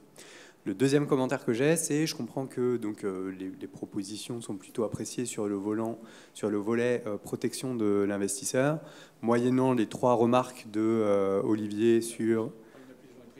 Oui, mais les trois principales, en l'occurrence, celles-là, je les ai en tête. Ce pas des sujets banques, mais c'est plus des sujets marchés. Il n'y a pas forcément de position officielle sur l'OBA, mais je pense que la position plus des experts, c'est on comprend les inquiétudes. Je ne sais pas si vous avez vu l'opinion de la BCE donc, qui a été publiée il y a 2 jours, qui va aussi dans votre direction. Bon. Alors, en tout cas, elle fait un pas en avant. Et là, ça va dans le bon sens. Elle va dans le bon sens sur certains aspects. Elle va dans le bon sens sur certains aspects, elle est plus en retrait sur d'autres, pour être très transparent. Sur les trois aspects que vous avez mentionnés, je veux dire, sur les 3 aspects de délégation de responsabilité. Alors, sur les opérations publiques, oui, ça, effectivement, ça en est parfaitement en ligne. Sur les due diligence... Sur les fees et sur les... Voilà, ça va plutôt dans le bon sens. Je ne suis pas sûr que ça aille aussi loin que ce qu'on souhaiterait quand même. Enfin, bon, ça va dans... Et alors voilà, donc sur l'aspect prudentiel, alors donc c'est ma question aussi, parce que quand il y a eu la question de la personne au fond, j'ai peut-être pas... donc peut-être pour vous mettre un peu aussi à la place du régulateur, à chaque fois qu'on propose quelque chose, la réponse de la profession, c'est très bien, mais il faut moins, parce que nous, on a un marché hyper résilient. Voilà. Et on fait mieux que nos petits copains allemands. Voilà. Donc j'ai en tête les chiffres. Quand on n'a pas titrisé une exposition, un crédit immobilier, en approche standard, évidemment en approche modèle interne, on modélise, donc il n'y a pas quelque chose de fixe, mais en approche standard, le minimum où vous allez aller, c'est 20%. Sur des expositions où on a vraiment une LTV à 55%. Donc on peut aller plus bas en modèle interne, mais il y a l'output floor qui arrive, donc il faudrait faire 72,5 fois 20%. Voilà. Donc la proposition de la Commission européenne, si on est sur une titrisation résiliente STS, elle divise par 4 les risk weights. Et vous me dites, ça ne va pas, il faut diviser par 10. Donc moi, la question, c'est pourquoi pas 20 ? Et donc, de manière plus concrète, quel argument un peu tangible on pourrait avoir pour dire est-ce qu'il faut 5 ou 2 ? Parce que là, effectivement, c'est c'est vrai que c'est un peu le classique. On peut vous demander 20 ?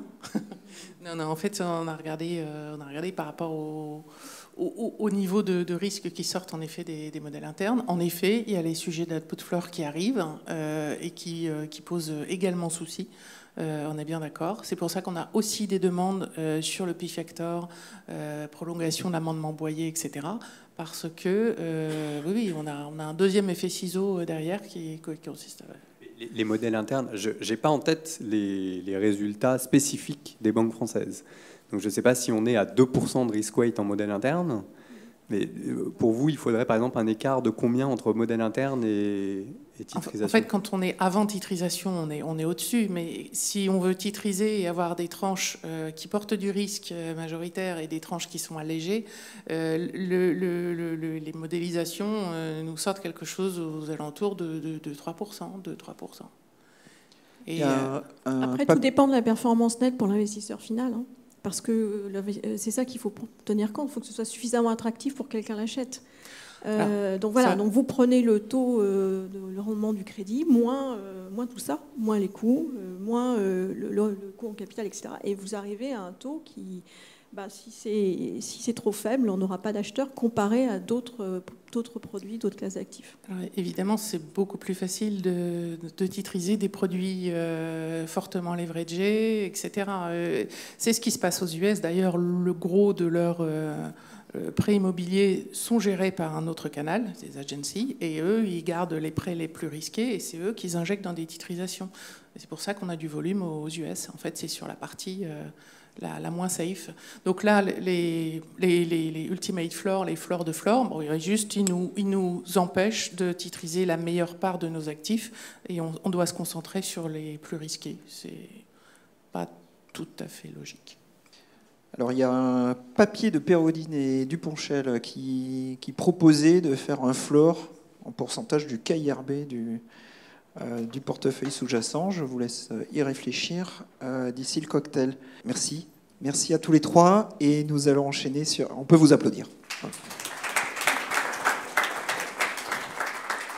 Alors, il y a le sujet de la dynamisation de ces titrisations, comment organiser la rencontre en toute sécurité entre les investisseurs et les originateurs. On peut le faire avec des tas de règles. On voit qu'il y a beaucoup de règles. Elles sont complexes. On peut le faire aussi d'une autre façon. Et c'est ça que je voulais qu'on explore dans ce deuxième panel, c'est-à-dire d'établir cette confiance dans le marché par la récurrence, l'industrialisation des opérations, la standardisation. Et nous allons parler dans cette deuxième table ronde du passage à l'industrialisation sur les opérations de titrisation. Alors, pour cela, j'appelle sur cette scène Antoine Frachot, Pascal Olivier et Arzu Yilmaz. Alors, Antoine Frachot, directeur général délégué du Crédit Logement. Antoine, tu es aussi l'auteur du premier livre de titrisation que j'ai lu. Voilà.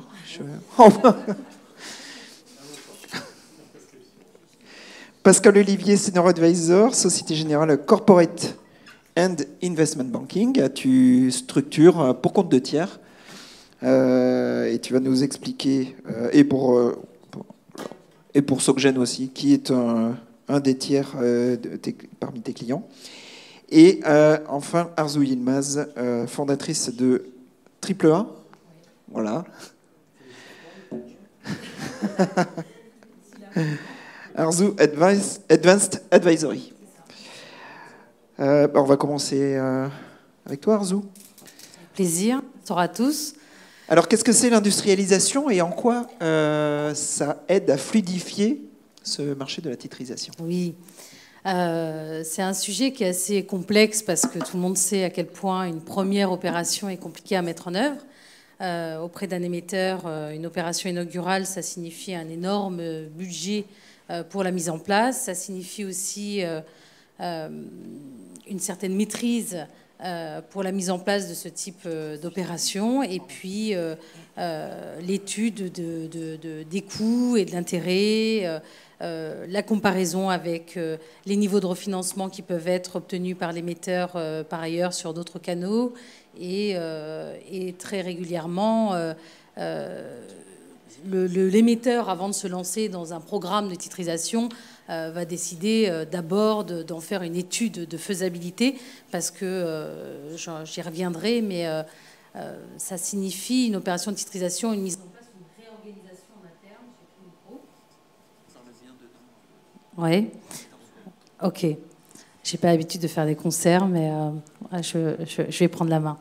Et donc, oui, je disais que c'était une réorganisation en interne pour l'émetteur pour pouvoir réfléchir à comment suivre, dans le cadre d'une opération de titrisation, tous les flux inhérents aux créances qu'on va titriser, comment est-ce qu'on va réaliser la véritable cession, si c'est une opération true sale, la cession de la propriété de ces créances comptablement, les suivre au niveau de la gestion.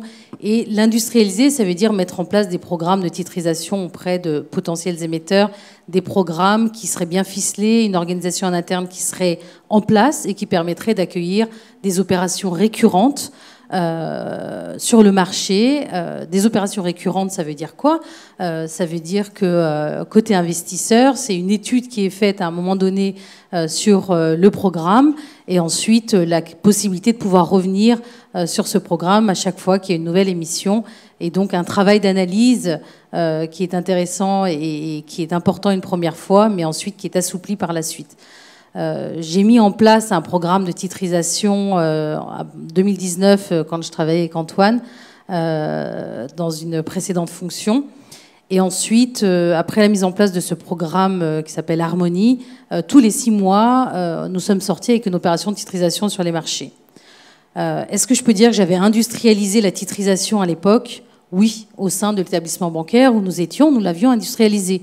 Pourquoi? On a mis en place les canaux en interne pour pouvoir réaliser cette opération. On a mis en place la documentation juridique. Une fois qu'elle est en place, on n'a plus qu'à faire, dans le cadre des repeat deals, une reprise de la documentation. On a mis en place tous les outils pour suivre la gestion des fonds communs de titrisation qu'on a mis en place et les rapprochements entre la compta, la gestion.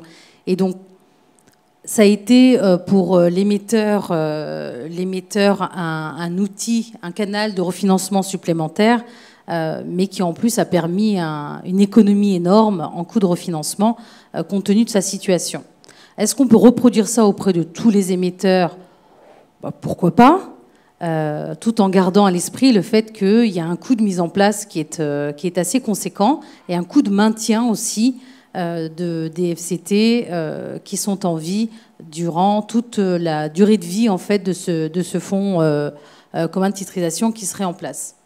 Donc il y a énormément de sujets, mais pour standardiser, tout le monde le sait, la titrisation, le nerf de la guerre, c'est la donnée, c'est la data.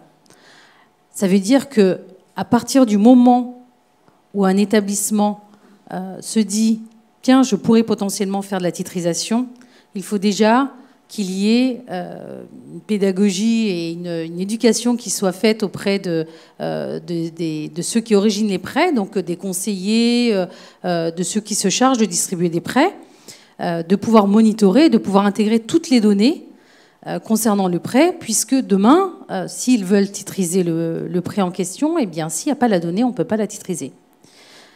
En plus du fait qu'on peut aussi avoir monitoré comme il faut, intégré la donnée dans les systèmes, on peut avoir des migrations informatiques, on peut décider de sous-traiter finalement toute la partie informatique, la gestion de la donnée à des prestataires externes. Et là, on va avoir des déperditions de données et le jour où on décide de titriser, finalement, c'est le cas pour des émetteurs que j'accompagne, puisque maintenant j'en ai fait mon métier depuis que j'ai créé AAA. J'accompagne donc les établissements qui souhaitent mettre en place des opérations de titrisation dans la mise en place opérationnelle de ces opérations. Et on s'aperçoit qu'en fait, à défaut d'avoir de la donnée ou d'avoir des données parfois qui sont délirantes, on va décider d'écarter des portefeuilles complets de prêts qui auraient pu en fait être des millions générés si on allait sur les marchés et que c'était une opération publique. On va manquer la donnée, on va avoir des données qui sont délirantes, alors on va se dire, bon, ok, on ne va pas prendre de risques, on va mettre de côté ces prêts. Les travaux qui peuvent être faits pour améliorer justement la qualité de la donnée, c'est de faire des travaux de mise en qualité, essayer de récupérer la donnée dans les dossiers, mais ce sont des travaux qui sont assez complexes et auxquels tout le monde ne se lance pas. Donc tout le monde n'a pas le courage de se lancer dans une opération de titrerie.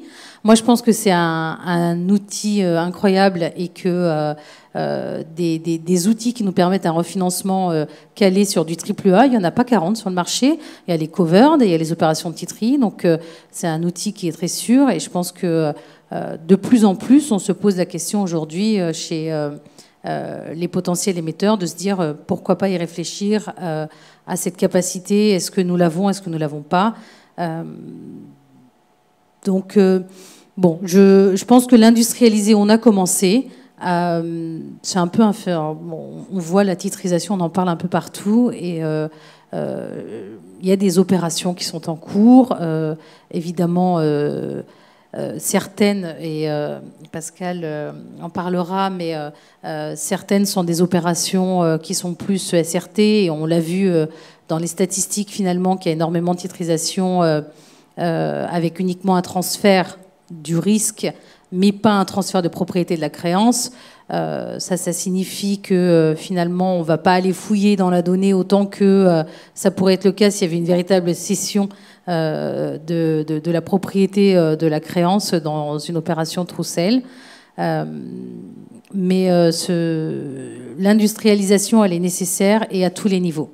Dans la documentation juridique, au moment de l'origination, au niveau de la data qui est enregistrée chez les émetteurs dans les systèmes, au niveau de typiquement les clauses que nous avons dans les contrats de prêt. S'ils étaient uniformisés, ce serait beaucoup plus simple. Mais quand on a affaire à des portefeuilles de prêt ou dans des grosses banques où il y a des caisses régionales qui se sont écartées des modèles standards et qui ont décidé d'intégrer des clauses un peu spécifiques, et on se pose la question de est-ce que ce contrat de prêt est véritablement cessible ou pas. Dans le doute, on va peut-être écarter. Il y a énormément de questions qui se posent. On a parlé de la question du portefeuille homogène. À ma connaissance, il n'y a pas de définition de l'homogénéité. Donc on est sur un portefeuille de prêt, par exemple, sur une opération de titrisation qui porte sur du résidentiel, un RMBS classique.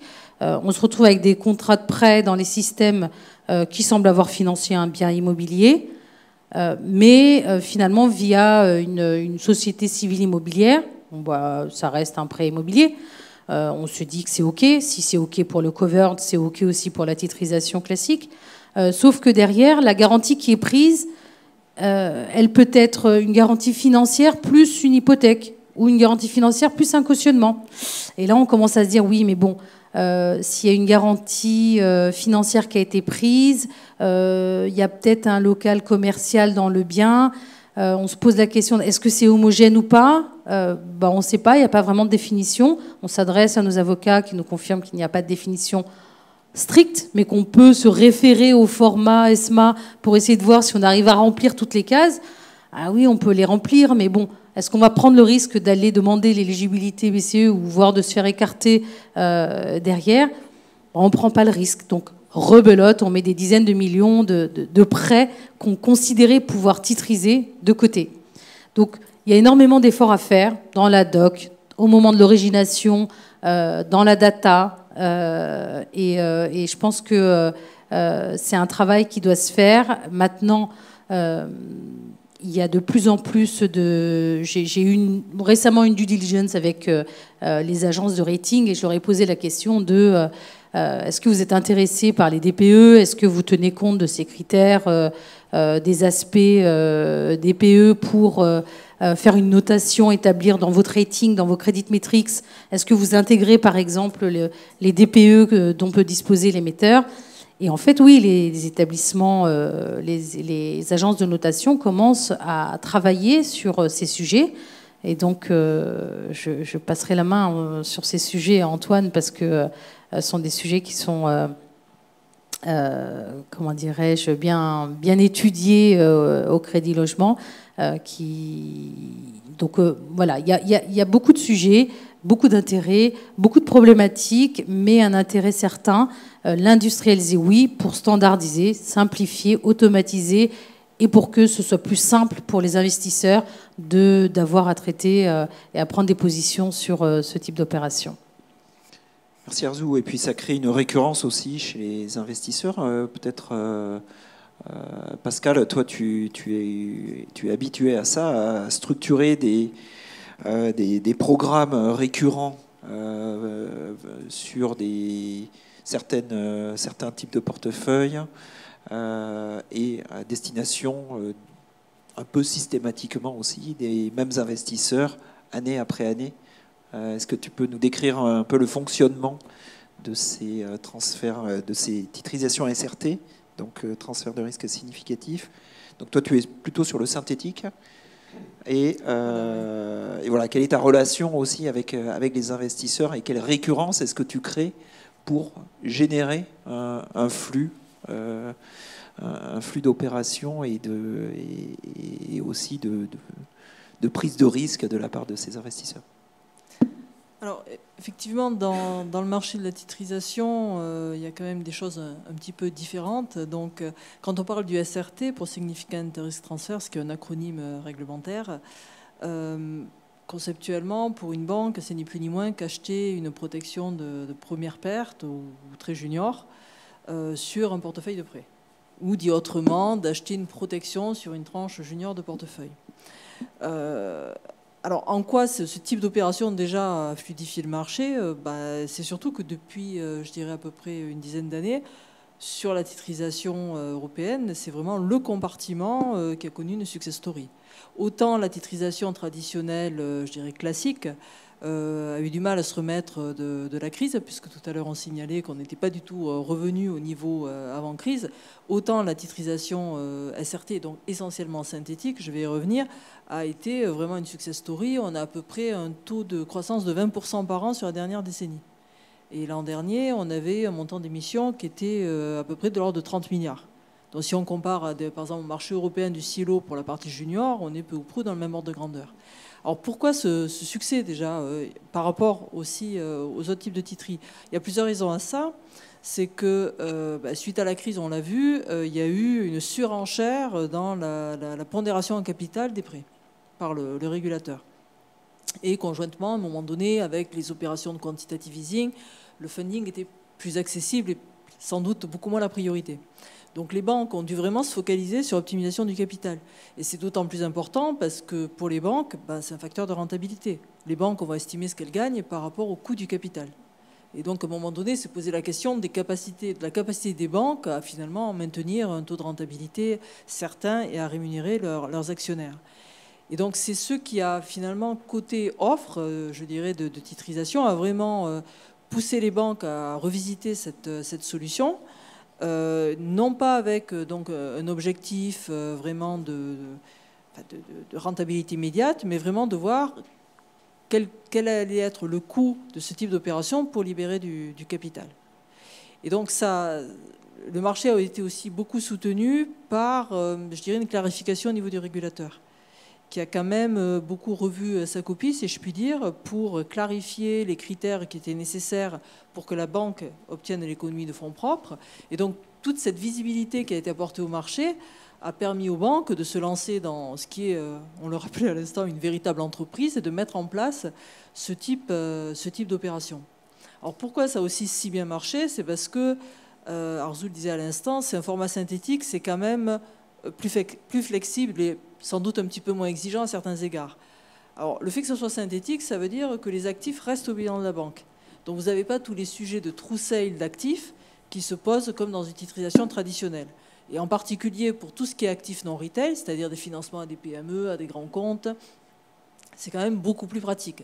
Parce que pour céder un actif, vous devez avoir l'accord de l'emprunteur, donc ça devient très vite une usine à gaz quand vous avez plusieurs centaines de prêts dans un portefeuille.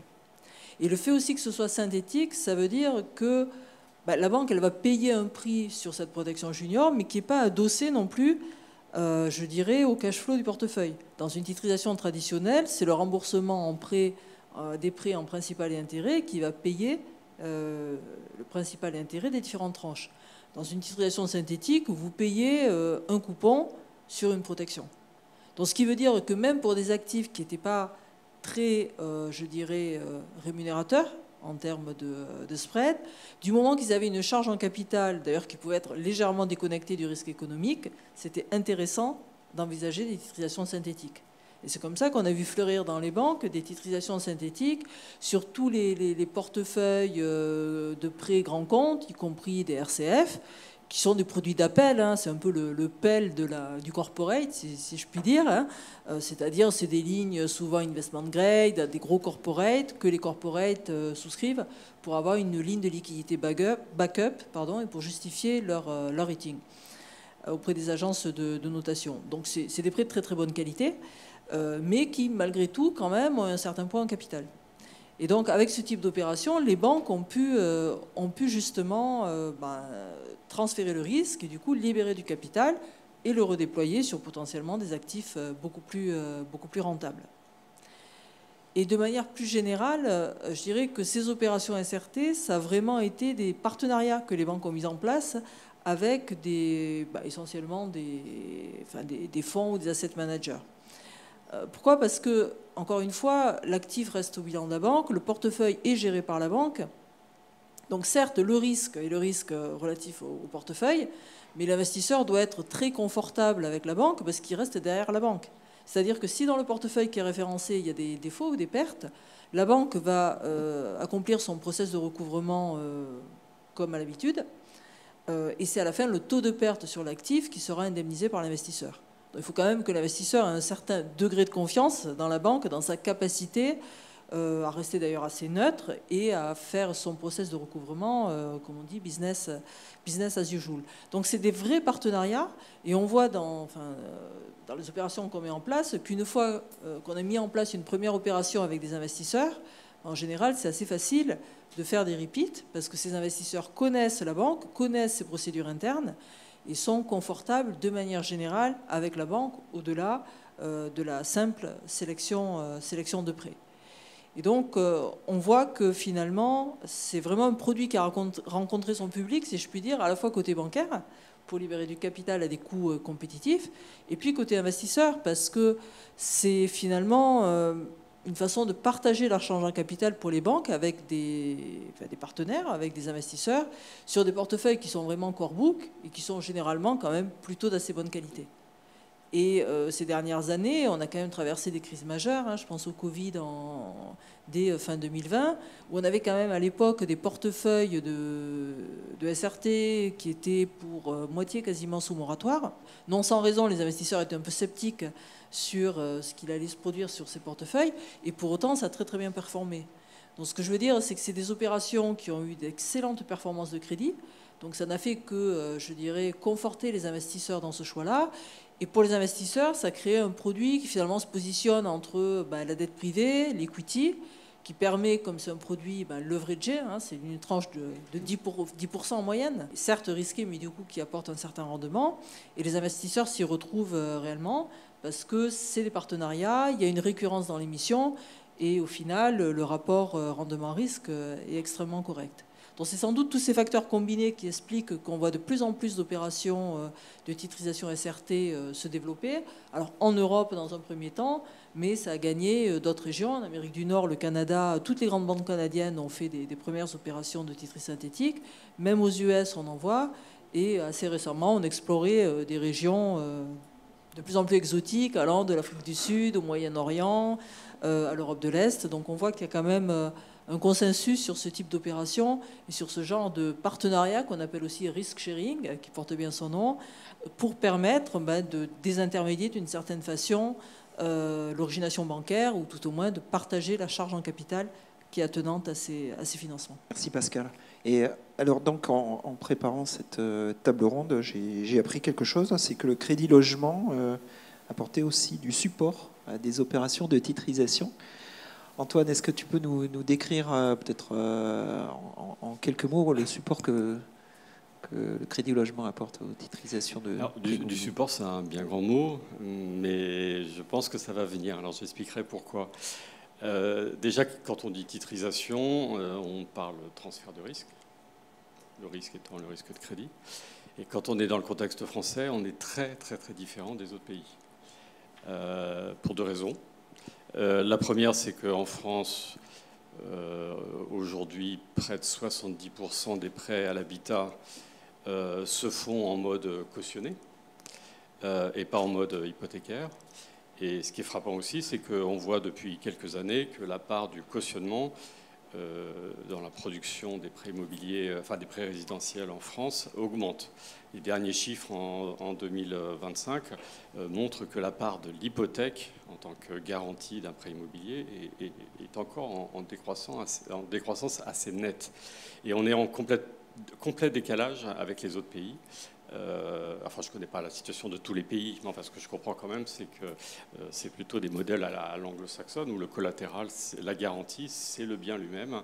Alors qu'en France, c'est une garantie financière. Alors, c'est peut-être Crédit Logement, mais il y a d'autres cautionneurs. La deuxième spécificité en France qui est importante à avoir en tête, c'est le fait qu'on est complètement focalisé sur la solvabilité de l'emprunteur. Ses revenus, son patrimoine, ses ressources, etc. Le risque qui tombe au chômage, par exemple, et ça vient en premier très largement avant de savoir si le bien il est de bonne qualité, si sa valeur va se dégrader ou pas. Pourquoi ? Parce qu'on a un droit français civil qui donne beaucoup de pouvoir aux créanciers, ce qu'on appelle le droit général de gage. C'est-à-dire dans toutes les banques françaises et aussi au Crédit Logement, évidemment, la saisie du bien et sa revente, ça arrive vraiment en dernier ressort à la fin. Avant, on va faire des saisies sur salaire, sur les comptes, on peut même aller saisir une résidence secondaire qui n'a rien à voir avec le prêt, mais si on sait qu'il y a une résidence secondaire quelque part, on va aller chercher ça. Et donc là aussi, c'est très, très différent. Et ces deux spécificités font que pour les investisseurs qui veulent acheter des tranches, des titres de titrisation, il peut y avoir beaucoup de malentendus parce qu'eux, ils arrivent avec des réflexes de la garantie, c'est le bien. Les revenus de l'emprunteur, on s'en fiche un petit peu parce que c'est le modèle. Le plus pur, c'est le modèle américain, si j'ai bien compris. Hein. On rend les clés de son appartement à la banque quand le bien ne vaut plus rien. En France, votre bien, il ne vaut plus rien parce qu'il y a, je ne sais pas quoi, une météorite qui est tombée dessus, et la banque continuera à vous demander de payer.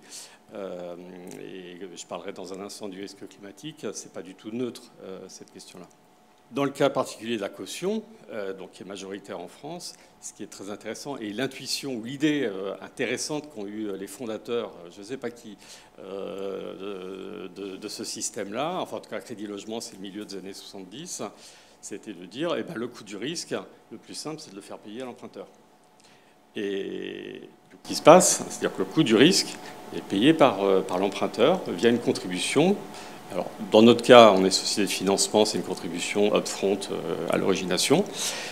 Et on lui rend à la fin une partie de cette contribution si tout s'est bien passé. Et la partie qu'on ne rend pas, elle est là pour éponger toutes les pertes de crédit de l'ensemble des emprunteurs.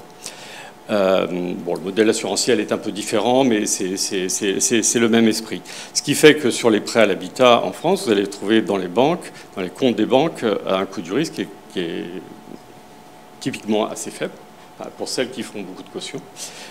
Et puis vous allez avoir des emplois pondérés qui vont être aussi très faibles, puisque dans le cas de Crédit Logement, celui que je connais, la banque va appeler Crédit Logement dès le 3e impayé. Donc dès l'entrée en défaut, on appelle Crédit Logement. Crédit Logement prend en charge les impayés, fait le recouvrement amiable pour le compte de la banque. S'il y a déchéance du terme quelques mois plus tard, parce que vraiment on n'arrive pas à récupérer, il y a déchéance du terme, et à ce moment-là, Crédit Logement paye le capital, les intérêts, les pénalités, etc. Et prend en charge à ce moment-là la créance elle-même qui rentre dans le bilan de Crédit Logement. Et on rachète d'une certaine façon la créance NPL qui était dans le bilan de la banque initialement. Le jour où elle passe en déchéance du terme, on rachète la créance à 100% du nominal. Enfin du nominal, de la dette du client. Donc évidemment, quand des investisseurs viennent acheter du NPL, par exemple, je prends cet exemple-là, ils ne sont pas compétitifs. Nous, on rachète à 100% la dette, alors qu'eux, ils veulent la payer 30%, quoi. Et c'est pour ça que si je pense que le marché NPL est compliqué pour les investisseurs en France. Alors quand on n'est pas sur le marché NPL, mais si on est sur de la titrisation, c'est un peu le même genre de choses. D'une certaine façon, il y a d'un côté les banques qui n'ont pas une grosse incitation à vendre ou à titriser leurs prêts cautionnés, parce que la charge en capital, elle n'est pas si importante que ça, grâce à tout ce que j'ai dit. Et en revanche, les investisseurs, eux, ils aimeraient bien acheter du cautionné, parce que le risque, il n'est pas dans le prêt. En fait, le risque, il est chez Crédit Logement. Et donc, quand on dit transfert de risque, d'une certaine façon, il n'y en a pas. Dans du prêt cautionné, il n'y en a pas. Il n'y a pas de transfert de risque, puisque déjà, quand le prêt est dans la banque, le risque, il est déjà plus là, il est chez Crédit Logement. Et puis, quand elle cède ou elle titrise, le risque, il n'est toujours pas là, il est toujours chez Crédit Logement. Donc, c'est pour ça que je dis qu'il y a vraiment une grosse différence avec les autres pays. Alors, il y a le deuxième sujet, qui est le risque climatique. Là, aujourd'hui, je pense qu'on va faire appel, on fait déjà appel à nous énormément sur ces sujets-là. Ce qu'on voit aujourd'hui, c'est que la réglementation environnementale se durcit, etc. Il n'y a pas encore d'emploi pondéré, enfin de pondération pour matérialiser le risque environnemental d'un portefeuille, mais ça pourrait venir un jour. Toujours est-il qu'aujourd'hui, toutes les banques s'adressent à nous pour avoir des data, comme disait Arzou à l'instant, c'est-à-dire d'être capable de leur dire quelle est la cartographie de leur portefeuille de prêt à l'habitat, en termes de DPE, en termes de risque physique. Risque physique aujourd'hui, mais risque physique aussi en 2050 ou en 2070 si le tel scénario du GIEC se matérialise. Et c'est pour ça qu'on a investi, nous, Crédit Logement, depuis à peu près 2020, énormément sur ces outils-là, ce qu'on appelle la toolbox Crédit Logement. Enfin, c'est moi qui ai mis ce terme-là, c'est pas un terme enregistré. Mais on a eu l'intuition, en tout cas, que parce qu'on a une part du marché qui est quand même très importante, puisqu'on l'ensemble des prêts à l'habitat en France, qu'ils soient hypothécaires ou cautionnés, on fait 30% de ces prêts à l'habitat en mode cautionnement. Donc ça veut dire qu'on a tous les jours entre 1000 et 2000 dossiers de demande de cautionnement qui arrivent, qui sont regardés par nos analystes, dans lesquels il y a tout le pédigré de l'emprunteur, son âge, ses revenus, ses résidences secondaires, son patrimoine, etc. Et puis des informations sur le bien lui-même.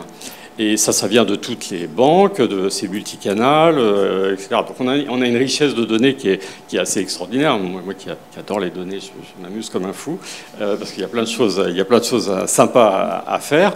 Mais avec ces données-là, on s'est dit on doit pouvoir faire quelque chose de très intéressant dans la perspective du risque climatique. Et donc dans cette toolbox, on a commencé par ce qui était évident, c'est-à-dire la valeur du bien. Parce que là, on comprenait aussi que CRR3, enfin la réglementation, qui est très inspirée des autres pays européens, évidemment, résonne en termes de valeur du collatéral, pas tellement en France, mais du coup, les banques se retrouvent un peu démunies aujourd'hui. elles ont la BCE sur le dos en permanence. Je dis, mais pourquoi vous ne valorisez pas les biens? Et c'est bizarre, vous avez un emprunteur qui vient chez vous pour avoir un prêt, il achète une maison à 200 000 balles, 200 000 euros, pardon, et vous vous intéressez pas de savoir si ça vaut 200 000, moins, plus, si, enfin, voilà, vous vous en fichez finalement. Et donc là, les banques sont aujourd'hui obligées d'avoir des outils. Alors c'est très compliqué, la FBF travaille beaucoup là-dessus, on y a participé un tout petit peu, c'est très compliqué, mais il faut bien des outils de valorisation. De toute façon, on n'a pas le choix. Deuxième type d'outil, c'est être capable de donner une étiquette DPE à un bien. Alors quand c'est de la production nouvelle, il n'y a pas de sujet, on va dans la base ADEME, ce qu'on fait, nous, on télécharge la base ADEME tous les mois, et on apparie par l'adresse géocodée tout ce qu'on a garanti. Sauf qu'un bien qui date, enfin un prêt immobilier qui date d'il y a 15 ans et qui est toujours en vie, il n'y a pas d'étiquette DPE, et pourtant il faut quand même donner une étiquette DPE à ce stock-là. Donc deuxième moteur qu'on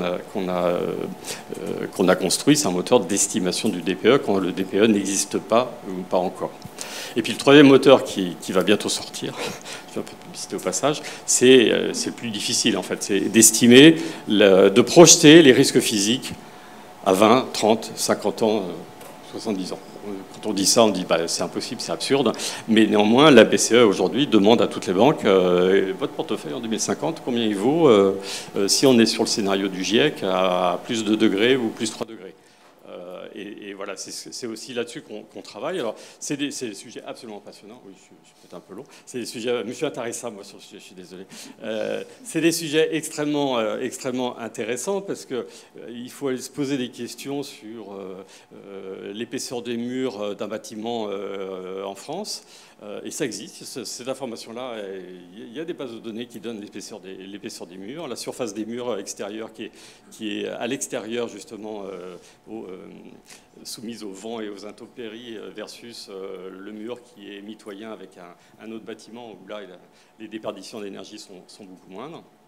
Il y a toutes les bases de géorisque et actuellement on travaille, on s'est beaucoup rapproché de la Caisse centrale de réassurance qui gère le régime CatNat.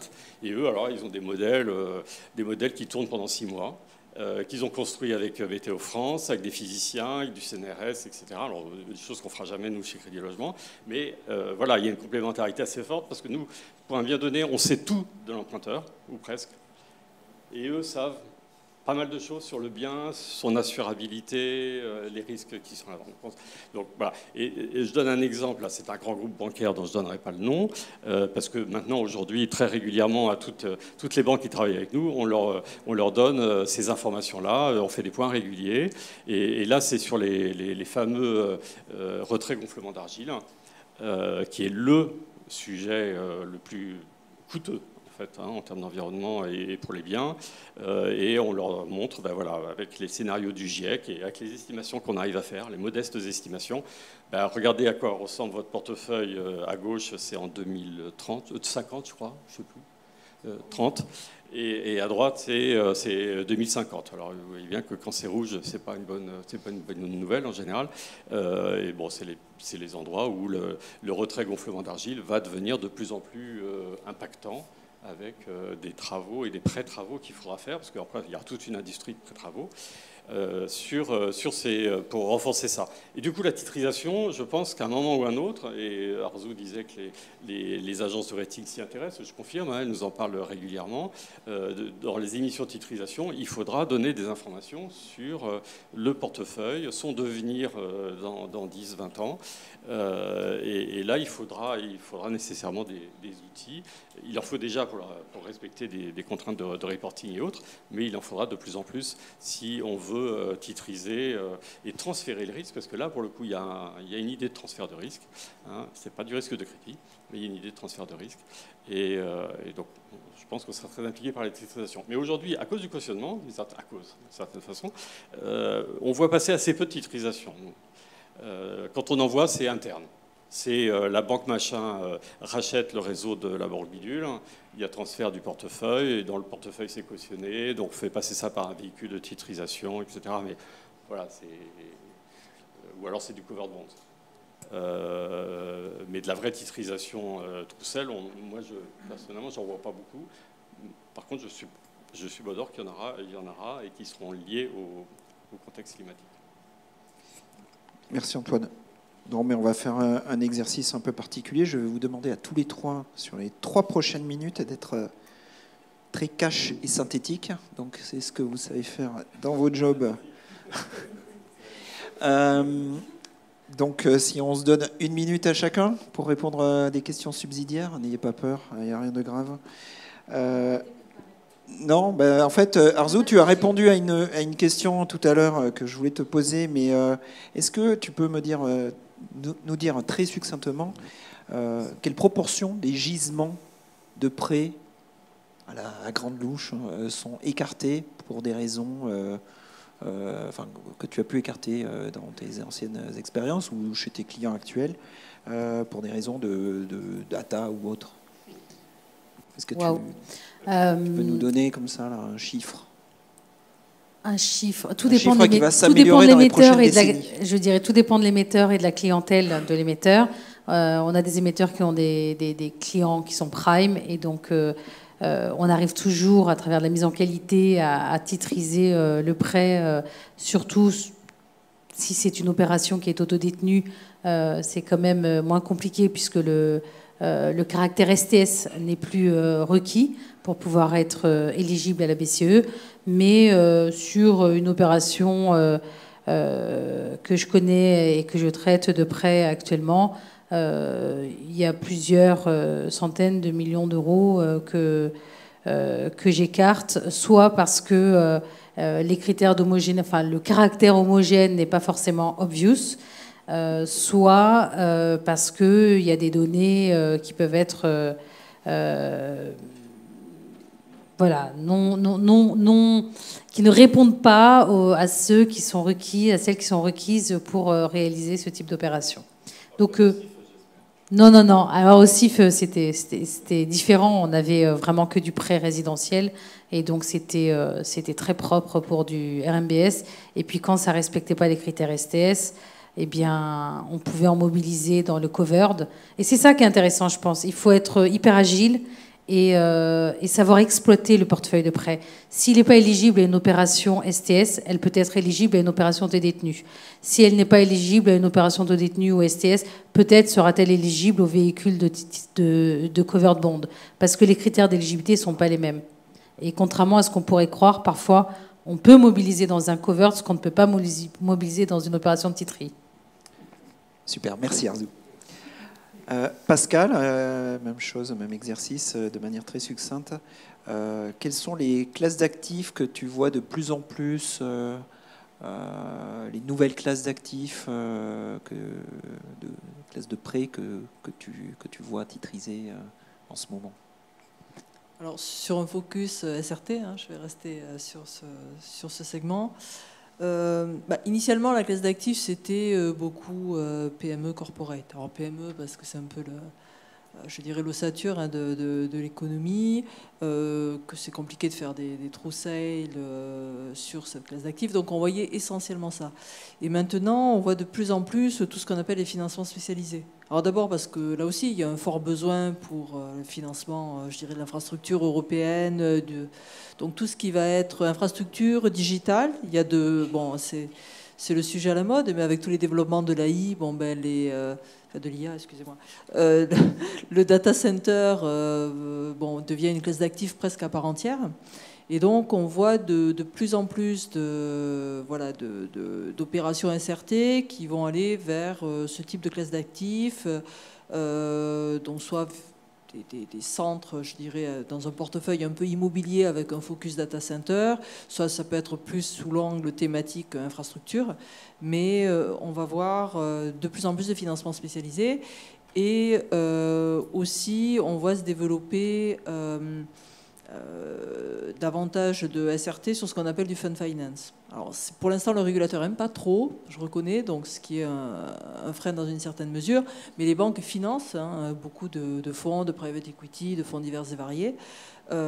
Et donc, là aussi, pour transférer du risque et pour pouvoir en faire plus, c'est quelque chose aujourd'hui qui est envisagé. Ce qui gêne le régulateur, c'est que quelque part, il y a un côté un peu circulaire.